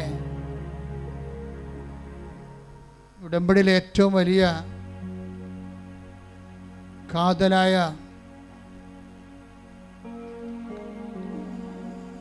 ദൈവിക ആനുകൂല്യം എന്ന് പറയുന്നത് ദൈവസന്നിധിയിലുള്ള വ്യാപനമാണ്. ദൈവസന്നിധിയിൽ നമ്മൾ ദൈവസാന്നിധ്യത്തിൽ ഉടമ്പടി എന്തിനു വേണ്ടി എടുത്തെന്ന് ചോദിച്ചാൽ നിങ്ങൾ പറയണം, എനിക്ക് ജോലി കിട്ടാനാണ് ഉടമ്പടി എടുത്തതെന്ന് നിങ്ങൾ പറയരുത്. നിങ്ങൾ എന്താണ് പറയേണ്ടത്? എനിക്ക് ദൈവത്തിൻ്റെ മുമ്പിൽ നിൽക്കാൻ വേണ്ടിയാണ് ഞാൻ ഉടമ്പടി എടുത്തതെന്ന് പറയണം. എന്തിനാണ് നിങ്ങൾ ഉടമ്പടി എടുത്തത്? ദൈവത്തിൻ്റെ മുമ്പിൽ നിൽക്കാൻ. ബാക്കിയുള്ളത് ചെയ്യണ ദൈവമാണ്. അല്ല, ഞാൻ ഉടമ്പടി എടുത്തത് ജോലി കിട്ടാനാണ്, പെണ്ണ് കെട്ടാനാണ് എന്ന് നിങ്ങൾ പറയരുത്. നിങ്ങളെന്താ പറയേണ്ടത്? ഞാൻ ഉടമ്പടി എടുത്തത് ദൈവത്തിൻ്റെ മുമ്പിൽ നിൽക്കാൻ. അതാണ് 17:1. Take the word of God. ഉൽപ്പത്തി 17:1. അബ്രാമിന് 99 വയസ്സായപ്പോൾ കർത്താവ് പ്രത്യക്ഷപ്പെട്ട് അവനോട് അരുളി ചെയ്തു, സർവശക്തനായ ദൈവമാണ് ഞാൻ, എൻ്റെ മുമ്പിൽ വ്യാപരിക്കുക, കുറ്റമറ്റവനായി വർത്തിക്കുക. ഉടമ്പടി ചെയ്യുന്നതിൻ്റെ പ്രധാനപ്പെട്ട കാരണങ്ങളൊന്ന് ദൈവം ആവശ്യപ്പെടുന്നത് എന്താണ്? എൻ്റെ മുമ്പിൽ വ്യാപരിക്കുക. പറഞ്ഞേ, എൻ്റെ മുമ്പിൽ വ്യാപരിക്കുക, കുറ്റമറ്റവനായിരിക്കുക. അപ്പോൾ നമ്മൾ എന്തിനാണ് ഉടമ്പടി ചെയ്യണത്? ദൈവത്തിൻ്റെ മുമ്പിൽ വ്യാപരിക്കാനും കുറ്റമറ്റവരായിരിക്കാനും വേണ്ടിയാണ്. ഇതാണ് എൻ്റെ ബേസിക് എന്ന് പറയണത്. ഉടമ്പടി എടുത്തു കഴിഞ്ഞാൽ നമ്മൾ ദൈവതിരുസന്നിധിയിൽ ദൈവദൃഷ്ടിയിൽ കുറ്റമറ്റവരായി അത് പ്രോസസ്സാണ്. ഓൾനെ സഡൻ ചിലപ്പോൾ എല്ലാവർക്കും നടക്കത്തില്ല, പക്ഷെ നമുക്കതിനുവേണ്ടി ശ്രമിക്കാൻ പറ്റും. പ്രാർത്ഥിക്കുക, കർത്താവേ ഉടമ്പടി പ്രകാരം അങ്ങയുടെ മുമ്പിൽ വ്യാപരിക്കാനും കുറ്റമറ്റവരായിരിക്കാനും എന്നെ സഹായിക്കണമേ. Praise the Lord. ഹല്ലേലൂയ. 17:4 എടുത്തേ. ഇതാ നീയുമായുള്ള എൻ്റെ ഉടമ്പടി. ആരുമായിട്ട്? എബ്രാത്തിനോട് പറയണ ദൈവം. എന്താണ്? നീയുമായിട്ടുള്ള എൻ്റെ ഉടമ്പടി. അപ്പോൾ 17:4 അനുസരിച്ചിട്ടാണ് ദൈവം 17:1 പറയണത്. എന്തിനാണ്? ഉടമ്പടിക്ക് മുമ്പ് തന്നെ ദൈവം പറയും, ഞാൻ നീയോട് ഉടമ്പടി ചെയ്യാൻ പോവുകയാണ്. ഇതിൻ്റെ പ്രഥമമായ ഉദ്ദേശം എന്താണ്? 17:4 17:4 ഞാൻ നീയുമായിട്ടൊരു ഉടമ്പടി ചെയ്യാൻ പോകുന്നു. എന്തിനാണ് ചെയ്യണത്? 17:1 ഉൽപ്പത്തി പുസ്തകം എന്താ പറയണത്? നീ എൻ്റെ മുമ്പാകെ വ്യാപരിക്കണം, കുറ്റമറ്റവനായിരിക്കണം. എവിടെ ഇട്ടില്ലേ? അപ്പോൾ ഉടമ്പടിയുടെ പ്രഥമ ഉദ്ദേശം IELTS പാസ്സാകാനും OET പാസ്സാകാനും അല്ല. പ്രഥമ ഉദ്ദേശം എന്താണ്? PR കിട്ടാനല്ല, PR കിട്ടാനാണ്. പ്രഥമ ഉദ്ദേശം എന്ന് പറയണത് ദൈവത്തിൻ്റെ മുമ്പാകെ വ്യാപരിക്കാൻ. അതിനുവേണ്ടി നമ്മൾ രോഗികളെ പോയി കാണും, അവൻ പറയണ പോലെ ചെയ്യും, വസ്ത്രമില്ലാത്തവർക്ക് വസ്ത്രം കൊടുക്കും, സമാധാനത്തോടെ ജീവിക്കും, ആളുടെ കഴുത്തിലും കയറാൻ പോകത്തില്ല. കഴുത്തിൽ കയറുന്നവരെ നമ്മൾ നല്ല ഉപദേശം കൊടുത്തിട്ട് കർത്താവിൻ്റെ വചനത്തേക്ക് നയിക്കും. അങ്ങനെ നമ്മൾ സൽപ്രവൃത്തി ചെയ്തുകൊണ്ട് കർത്താവിൻ്റെ മുമ്പാകെ വ്യാപരിക്കും. കൈയടിച്ച് ശ്രദ്ധിക്കട്ടെ.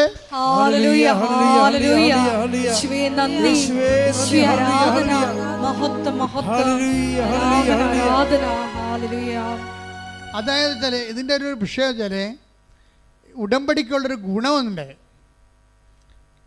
അതായത് ഉടമ്പടി പാലിക്കാൻ, ഇപ്പം നമ്മളെ ഉടമ്പടിക്ക് ബ്രേക്കായാലും, ഇപ്പം നിങ്ങൾക്ക് മനസ്സിലായില്ലേ, ബ്രേക്ക് എന്ന് പറയുന്നത് ചെറുപ്പക്കാരുടെ കൂട്ടത്തിലുള്ള പ്രധാനപ്പെട്ട വാക്കാണ്. ദൈവമായിട്ടും ഇങ്ങനെ ബ്രേക്കാകാനുള്ള സാധ്യതയുണ്ട്. അപ്പം ദൈവമായിട്ട് ബ്രേക്കായാലും നമ്മളെ മനുഷ്യന്മാർ ബ്രേക്കാകണ പോലെ ബ്രേക്കായി പോകത്തില്ല. കാര്യം ദൈവം വിശ്വസ്തനായിരിക്കും എപ്പോഴായാലും. മനുഷ്യന്മാരാണ് വേറെ ഒരു ആണിനെ പെണ്ണിനെ കാണുമ്പോൾ വാലുവാട്ടിക്കൊണ്ട് അതിൻ്റെ പുറകെ പോകുന്നത്. എന്നിട്ട് തേച്ചിട്ട് നീ എന്നെ അമേരിക്ക കൊണ്ടുപോകുക, നീ എന്നെ കാനഡയിൽ കൊണ്ടുപോകുക, അവനെന്നെ കൊണ്ടുപോകുക എന്ന് പറഞ്ഞാൽ അത്രേ ഉള്ളൂ ഈ സംഭവം. അതിനുള്ളിൽ നമ്മുടെ കാശെല്ലാം അവൾ മൊബൈൽ ചാർജ് ചെയ്ത് തീർത്ത് കാണാം. അപ്പം മനുഷ്യന്മാർ പെട്ടെന്ന് തേക്കും, പക്ഷെ ദൈവത്തിന് തേക്കാൻ പറ്റത്തില്ല. പക്ഷെ ദൈവം എങ്ങനെയാണെന്നറിയാവോ? ദൈവം, നീ ദൈവത്തിന് ബ്രേക്ക് ചെയ്താലും ദൈവം നിന്നെ ബ്രേക്ക് ചെയ്യത്തില്ല. അത് ഏറ്റവും കൂടുതൽ അറിയാവുന്ന ആർക്കാണെന്ന് അറിയാവോ? ദാവീദിനാണ്. ദാവീദ് അഭ്യാസം മൊത്തം കാണിച്ചായിരുന്നു. നിങ്ങൾക്കറിയാമല്ലോ, ദാവീദിൻ്റെ കഥ അറിയാമല്ലോ.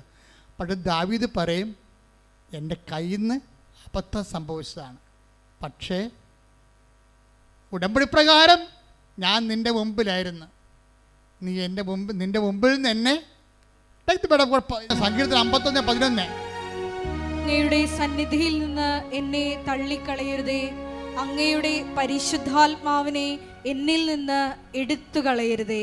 അതായത് സന്നിധിയിൽ നിന്ന് തള്ളിക്കളയണതും പരിശുദ്ധാത്മാവിനെ എടുത്തു കളയണതും ദാവീദിന് ഒരു വിഷയമാണ്. ഒരിക്കൽ നൽകിയ പരിശുദ്ധാത്മാവിനെ റിട്ടേൺ ചെയ്താൽ അതിൻ്റെ അർത്ഥം ദൈവത്തിൻ്റെ സന്നിധിയിൽ നിന്ന് നീ പുറത്തു പോയെന്നതിൻ്റെ അർത്ഥം.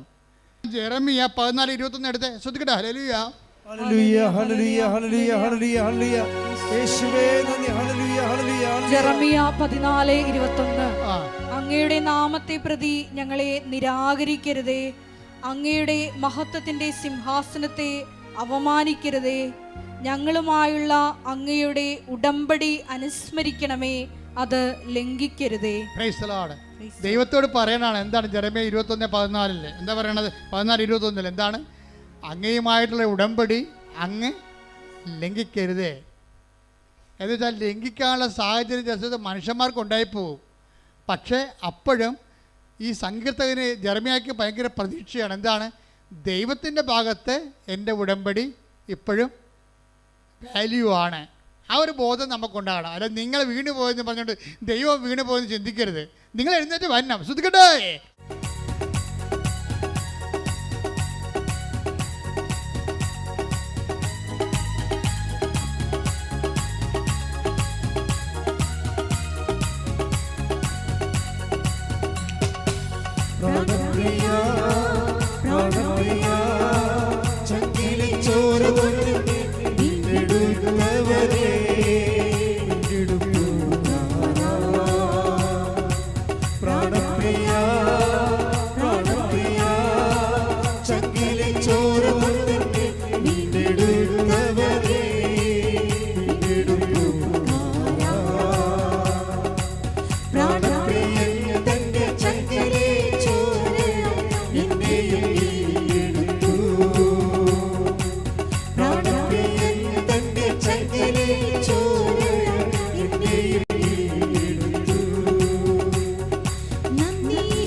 ശക്തിയാലല്ല കൈയുടെ ബലത്താലല്ല നിന്റെ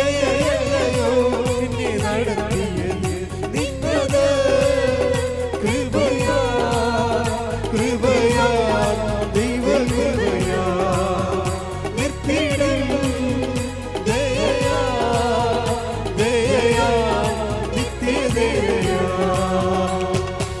പ്രാണപ്രിയാ പ്രാണപ്രിയാ ചങ്കിലെ ചോര തന്നെ വീണ്ടെടുത്തവരേ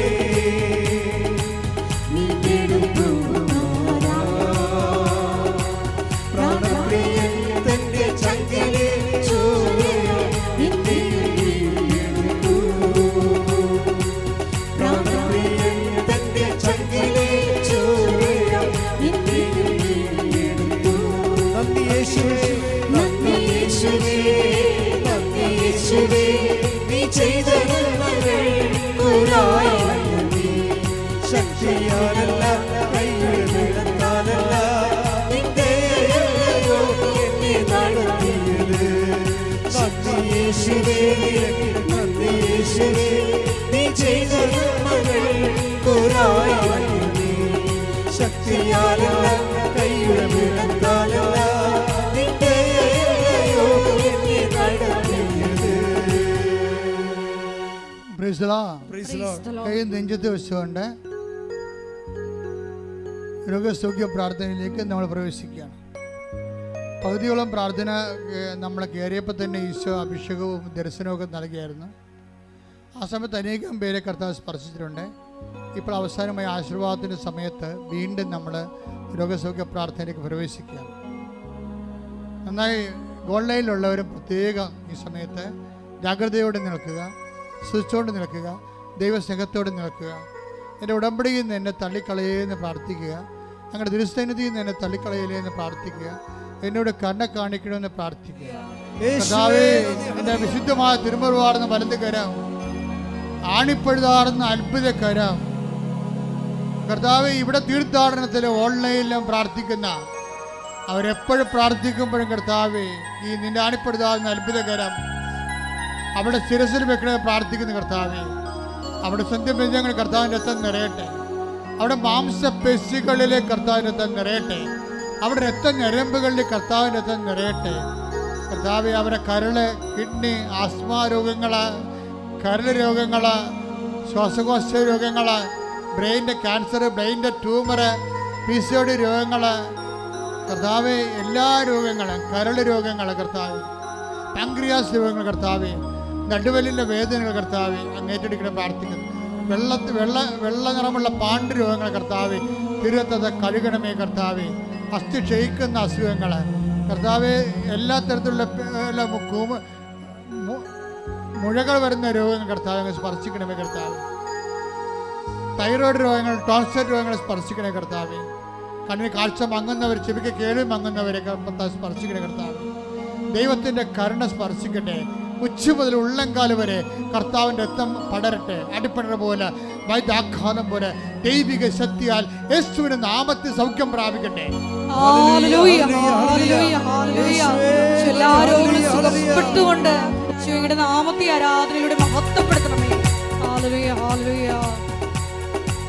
പ്രാണപ്രിയ പ്രാണപ്രിയ ചങ്കിലെ ചോര നിന്നെ വീണ്ടെടുത്തവനേ, വീണ്ടെടുത്തു പ്രാണപ്രിയൻ തന്റെ ചങ്കിലെ ചോരയാൽ എന്നെയും വീണ്ടെടുത്തു. പ്രാണപ്രിയൻ തന്റെ ചങ്കിലെ ചോരയാൽ എന്നെയും വീണ്ടെടുത്തു. നന്ദി യേശുവേ, നന്ദി യേശുവേ, നീ ചെയ്ത നന്മകൾ ഒരായിരമേ. ശക്തിയാലല്ല കൈയുടെ വെളുത്താലല്ല നിന്റെ ദയയോ എന്നെ നടത്തിയത്. പരിശുദ്ധ പരമ ദിവ്യകാരുണ്യത്തിന് ആരാധനയും സ്തുതിയും പുകഴ്ചയും ഉണ്ടായിരിക്കട്ടെ. പരിശുദ്ധ പരമ ദിവ്യകാരുണ്യത്തിന് ആരാധനയും സ്തുതിയും പുകഴ്ചയും ഉണ്ടായിരിക്കട്ടെ. ശരീരം മുഴുവൻ കുരുക്കൾ വരികയും മുതുകത്തോൾ 4-5 കുരുക്കുകൾ പഴുത്തു നിൽക്കുകയും ചെയ്യുന്ന വ്യക്തിയെ കർത്താവ് സ്പർശിച്ച് സൗഖ്യപ്പെടുത്തിക്കൊണ്ടിരിക്കുന്ന ഹല്ലേലൂയ, ഹല്ലേലൂയ, ഹല്ലേലൂയ, ഹല്ലേലൂയ. യേശുവേ നന്ദി, ആരാധന. രോഗസൗഖ്യ സന്ദേശം ഇടത് കിഡ്നി ഡാമേജ് ആണ്, വലത് കിഡ്നി ഇങ്ങനെ പഴുത്തു നിൽക്കുന്ന അവസ്ഥയാണ്. കർത്താവ് വ്യക്തിയെ സ്പർശിച്ചുകൊണ്ടിരിക്കുന്ന ശ്രുതികട ഹല്ലേലൂയ, ഹല്ലേലൂയ, ഹല്ലേലൂയ. യേശുവേ നന്ദി, ആരാധന. ഹല്ലേലൂയ. എൻ്റെ പ്രിയപ്പെട്ടവരെ, കർത്താവിൻ്റെ തിരുസന്നിധിയിലാണ് നമ്മളായിരിക്കുന്നത്. കൂടുതൽ കൂടുതൽ വിശുദ്ധിയോടെ ജീവിക്കാനാണ്. ഓരോ ദിവസം കഴിയും തോറും നീ സുവിശേഷത്തിൻ്റെ വലിയ ബൃഹത്തായ ദൈവസ്നേഹത്തിൻ്റെ വക്താവാകാൻ വേണ്ടി പ്രാർത്ഥിക്കണം. കർത്താവ്, ജോലിയില്ലാത്ത മക്കൾക്ക് വേണ്ടി ഞാൻ പ്രാർത്ഥിക്കണം ഈശോയെ. സാമ്പത്തിക തകർച്ചയുള്ളവർക്ക് വേണ്ടി പ്രാർത്ഥിക്കുന്നു ഈശോയെ. ഒരിടവും പരിടമില്ലാതെ, വീടില്ല, വഴിയില്ല, കർത്താവ് വീട് വെക്കാൻ മാർഗവുമില്ലാത്തവരെ സംബന്ധിച്ച് പ്രാർത്ഥിക്കുന്നു ഈശോയെ. അവരെല്ലാം അങ്ങ് സ്പർശിക്കണേ കർത്താവേ. വിവിധ രാജ്യങ്ങളിൽ ജോലി ചെയ്യുന്നവരുണ്ട് ഈശോയെ, അവർക്ക് അവിടെ താമസിക്കാൻ സ്ഥലം കിട്ടാത്തവരുണ്ട് ഈശോയെ. ജോലി നഷ്ടപ്പെട്ടവരുണ്ട് കർത്താവ്, ജയിലിലായിരിക്കുന്നവരുണ്ട് കർത്താവ്, ഇവിടുന്ന് ജോലി കയറിപ്പോകാൻ പോകുന്നുണ്ട് കർത്താവ്. നീറ്റിൻ്റെ പരീക്ഷ എഴുതിയ മക്കളുണ്ട് ഈശോയെ, മറ്റ് ആനുവൽ എക്സാം എഴുതിയ മക്കളുടെ കർത്താവ്, റിസൾട്ട് പ്രതീക്ഷിക്കുന്നുണ്ട് കർത്താവ്. അവരെല്ലാം അവരുടെ കഴിവിനേക്കാൾ ഉപരി കർത്താവ് ദൈവത്തിൻ്റെ കൃപയാൽ അവരെ എല്ലാം ഉന്നതമായ വിജയത്തിലേക്കും ഉന്നതമായ വിദ്യാഭ്യാസത്തിലേക്കും ഉന്നതമായ ജോലിയിലേക്ക് പ്രവേശിപ്പിക്കാനുള്ള എല്ലാ ദൈവിക തടസ്സങ്ങളും യേശുക്രിസ്തു നാമത്തിൽ നീങ്ങിപ്പോകട്ടെ. ശ്രുതികട്ടെ ഹല്ലേലൂയ, ഹല്ലേലൂയ, ഹല്ലേലൂയ. ഹല്ലേലൂയ. ചില ജീവിത ദുരിതങ്ങൾ തടസ്സങ്ങൾ നീങ്ങിപ്പോയിക്കൊണ്ട് നാമത്തെ ആരാധനയുടെ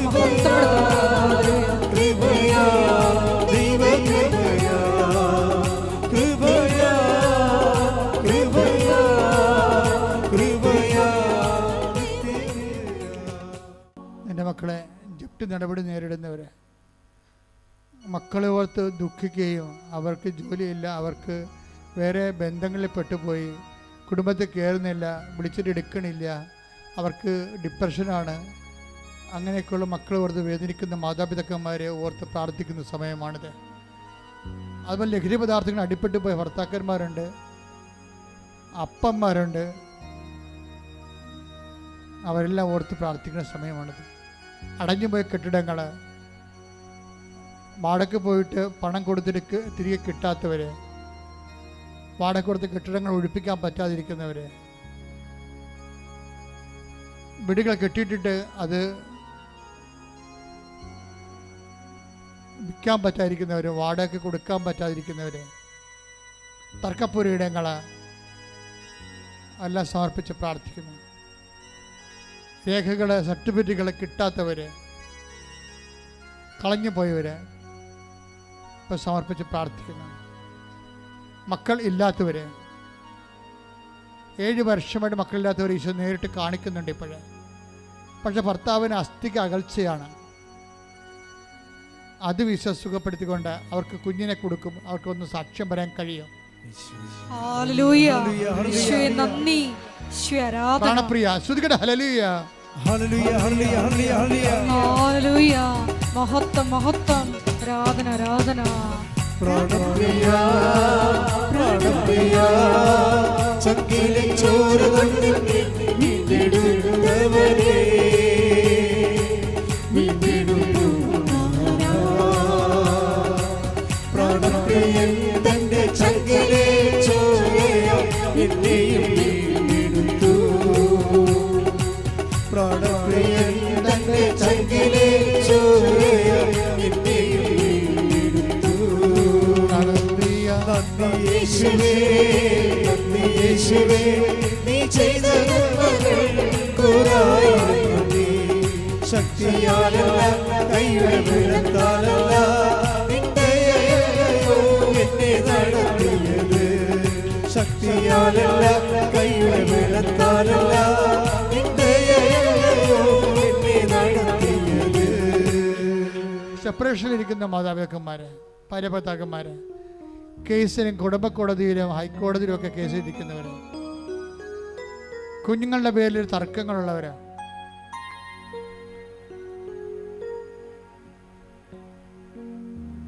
അതുപോലെ തന്നെ വിവിധങ്ങളായ മറ്റ് അവിശ്വസ്തത കാരണം കുടുംബത്തിൽ അവിശ്വസ്തത, ചിലപ്പോൾ വേറെ പെണ്ണുങ്ങളുടെ ബന്ധം, ചില പുരുഷന്മാരുടെ ബന്ധം, അതിൻ്റെ പേരിൽ കുടുംബത്തിൽ സെപ്പറേഷൻ വന്നു പോയിട്ടുള്ളവർ, അനീതി അനുഭവിക്കുന്നവർ, അവർക്ക് ദൈവം മാത്രമേ ഉള്ളൂ. ശരിക്കും പറഞ്ഞു മനഃപൂർവ്വമുള്ള കരുതിക്കൂട്ടിയുള്ള അവിശ്വസ്തത, അതായത് അക്രമങ്ങളാണ് ശരിക്കും. വയലൻസ് എന്ന് പറയണതാണ് ശരിക്കും. ഒരു ജീവിത പങ്കാളി, ഭർത്താവോ ഭാര്യയോ വേറെ ഒരു ജീവിത പങ്കാളിയുമായിട്ട് ബന്ധപ്പെടുകയും അവരുമായിട്ട് ബന്ധം ഉണ്ടാകുകയും സ്വന്തം ജീവിത പങ്കാളിയെ അമർച്ച ചെയ്യുകയും ചെയ്യുമ്പോൾ അത് കോടതിയിൽ നിന്നും അപ്പുറത്തുള്ളൊരു വയലൻസാണത്. ദൈവത്തിൻ്റെ തിരുസന്നിധിയിൽ തീരാത്ത വയലൻസാണ്. അങ്ങനെയുള്ള ഇരകൾ അതിൽ നിന്ന് എത്രയും വേഗം രക്ഷപ്പെടാൻ വേണ്ടി ഇടിമുഴക്കാൻ പോലെ സ്തുതിക്കട്ടെ. ഹല്ലേലൂയ, ഹല്ലേലൂയ, ഹല്ലേലൂയ, യേശുവേ ആരാധന, ഹല്ലേലൂയ, മഹത്വം, മഹത്വം, ആരാധന, ആരാധന, ഹല്ലേലൂയ, യേശുവേ നന്ദി, യേശുവേ ആരാധന.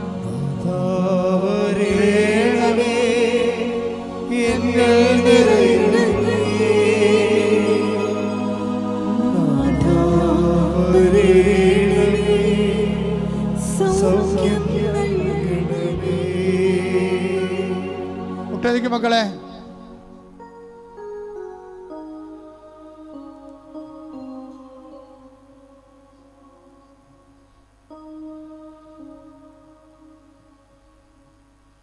മൗനമായി പ്രാർത്ഥിക്കട്ടെ. സമാപന ആശീർവാദമാണ്.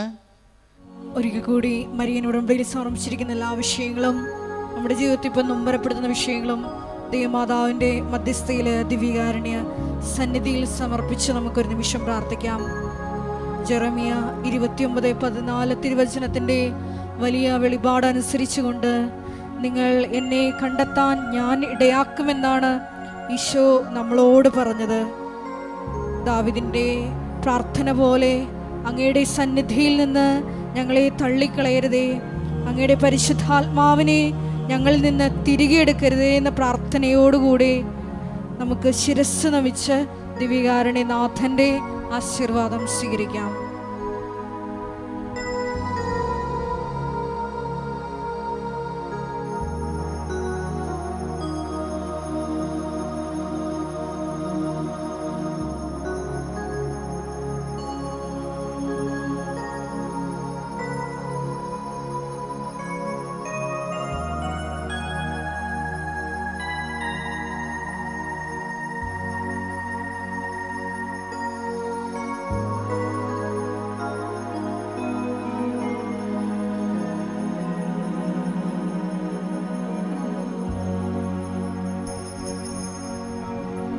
പരിശുദ്ധ പരമമാ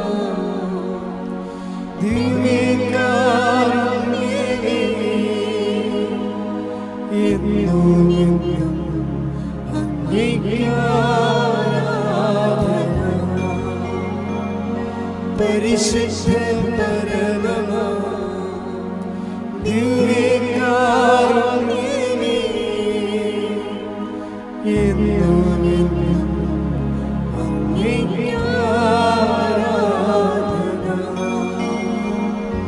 പരിശുദ്ധ പരമമാ ദിവ്യകാരുണ്യമേ, എന്നും എന്നും അങ്ങേക്ക് ആരാധന. ആവേ ആവേ ആവേ മരിയ, ആവേ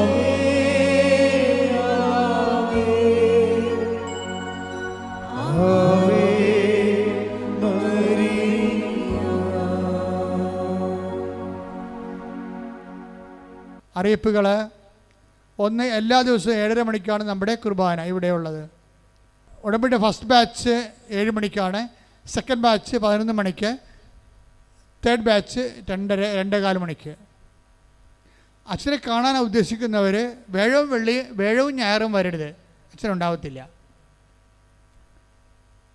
മറ്റുള്ള ദിവസങ്ങളിൽ മതിയായ രേഖ ഉണ്ടാകണം. നിങ്ങൾ പറയുന്ന കാര്യങ്ങൾക്ക് സാധൂകരിക്കുന്ന രേഖകൾ കയ്യിലുണ്ടാകണം. ഉടമ്പടി എടുത്തതായിരിക്കണം. കാര്യം ഞാൻ 150 പേരെ ഒരു ദിവസം കാണുന്നുണ്ട്. അപ്പോൾ നിങ്ങൾ ഓർക്ക് ഈ ഉടമ്പടി അച്ഛനെ കാണാനാണ് ഉടമ്പടി എടുക്കുന്നത്? അല്ല, ഇതുമായിട്ട് ഞാൻ നിങ്ങളിങ്ങനെ പറയണ കൊണ്ട് നിങ്ങളെ കാണുന്നു എന്ന് പറഞ്ഞേ ഉള്ളൂ. ബാക്കി ഉടമ്പടി ഒരു ദിവസം 100-500 പേരെടുക്കും, കൂടുതലെടുക്കും. അപ്പോൾ അവരൊക്കെ എല്ലാം സാക്ഷ്യം പറയുന്നുണ്ടല്ലോ. അപ്പം അച്ഛനെ കാണുന്നതല്ല ഉടമ്പടിയുടെ ലക്ഷ്യം. ഉടമ്പടി അമ്മയെ കാണുന്നതാണ് എൻ്റെ ലക്ഷ്യം. മര്യാദയ്ക്ക് ജീവിച്ച് ഉടമ്പടി വൃത്തിയായിട്ട് ചെയ്താൽ പിന്നെ അച്ഛനെ കാണേണ്ടി വരത്തില്ല. അച്ഛനെ കാണാൻ ഇടിവെക്കണതിൻ്റെ അകത്ത് പകുതി ശതമാനം ആൾക്കാർ ഉടമ്പടി ഉഴപ്പിയവരാണ്. അവരെ കാണുമ്പോൾ എനിക്കറിയാം, അവർ അതിന് മനസ്സിൽ പറയും ഉടമ്പടി ഉഴപ്പിപ്പോയി, ഇനി അച്ഛനെയും കണ്ടേക്കാം. അതാണ് ഉടമ്പടി ഉഴപ്പിപ്പോയി, എന്നാൽ പിന്നെ അച്ഛനെങ്കിലും കണ്ടേക്കാമെന്ന് പറഞ്ഞുകൊണ്ടാണ് ചില ആൾക്കാർ വരണത്. അതുകൊണ്ടാണ് അവർക്കത് ബലമില്ലാത്തത്. കാര്യം അൾത്താരയിൽ വെറും 3 മിനിറ്റ് ഒരാൾക്ക് കിട്ടത്തുള്ളൂ. അതൊരു 30 മിനിറ്റ് കിട്ടിയ ഒരു സംഭവമാണ്. കാര്യം വൃത്തിയും മെനയുമായിട്ട് കൃത്യമായിട്ട് ഇത് ഉടമ്പടി ജീവിച്ചിരിക്കുന്നവന് ജസ്റ്റ് അമ്മയെന്തെന്ന് അവൻ്റെ പേരെന്ന് പറഞ്ഞാൽ മതി ആ വിഷയത്തിൻ്റെ മേലെ, അല്ലെങ്കിൽ അവൻ ഉന്നയിക്കുന്ന വിഷയത്തിൻ്റെ മേലെ.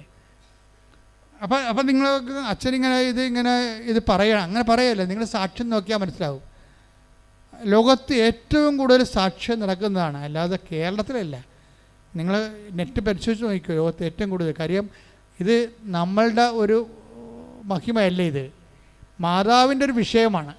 അമ്മ മാതാവിൻ്റെ പ്രത്യക്ഷീകരണം സഭ വത്തിക്കാൻ ഏറ്റെടുക്കണം ഇത്.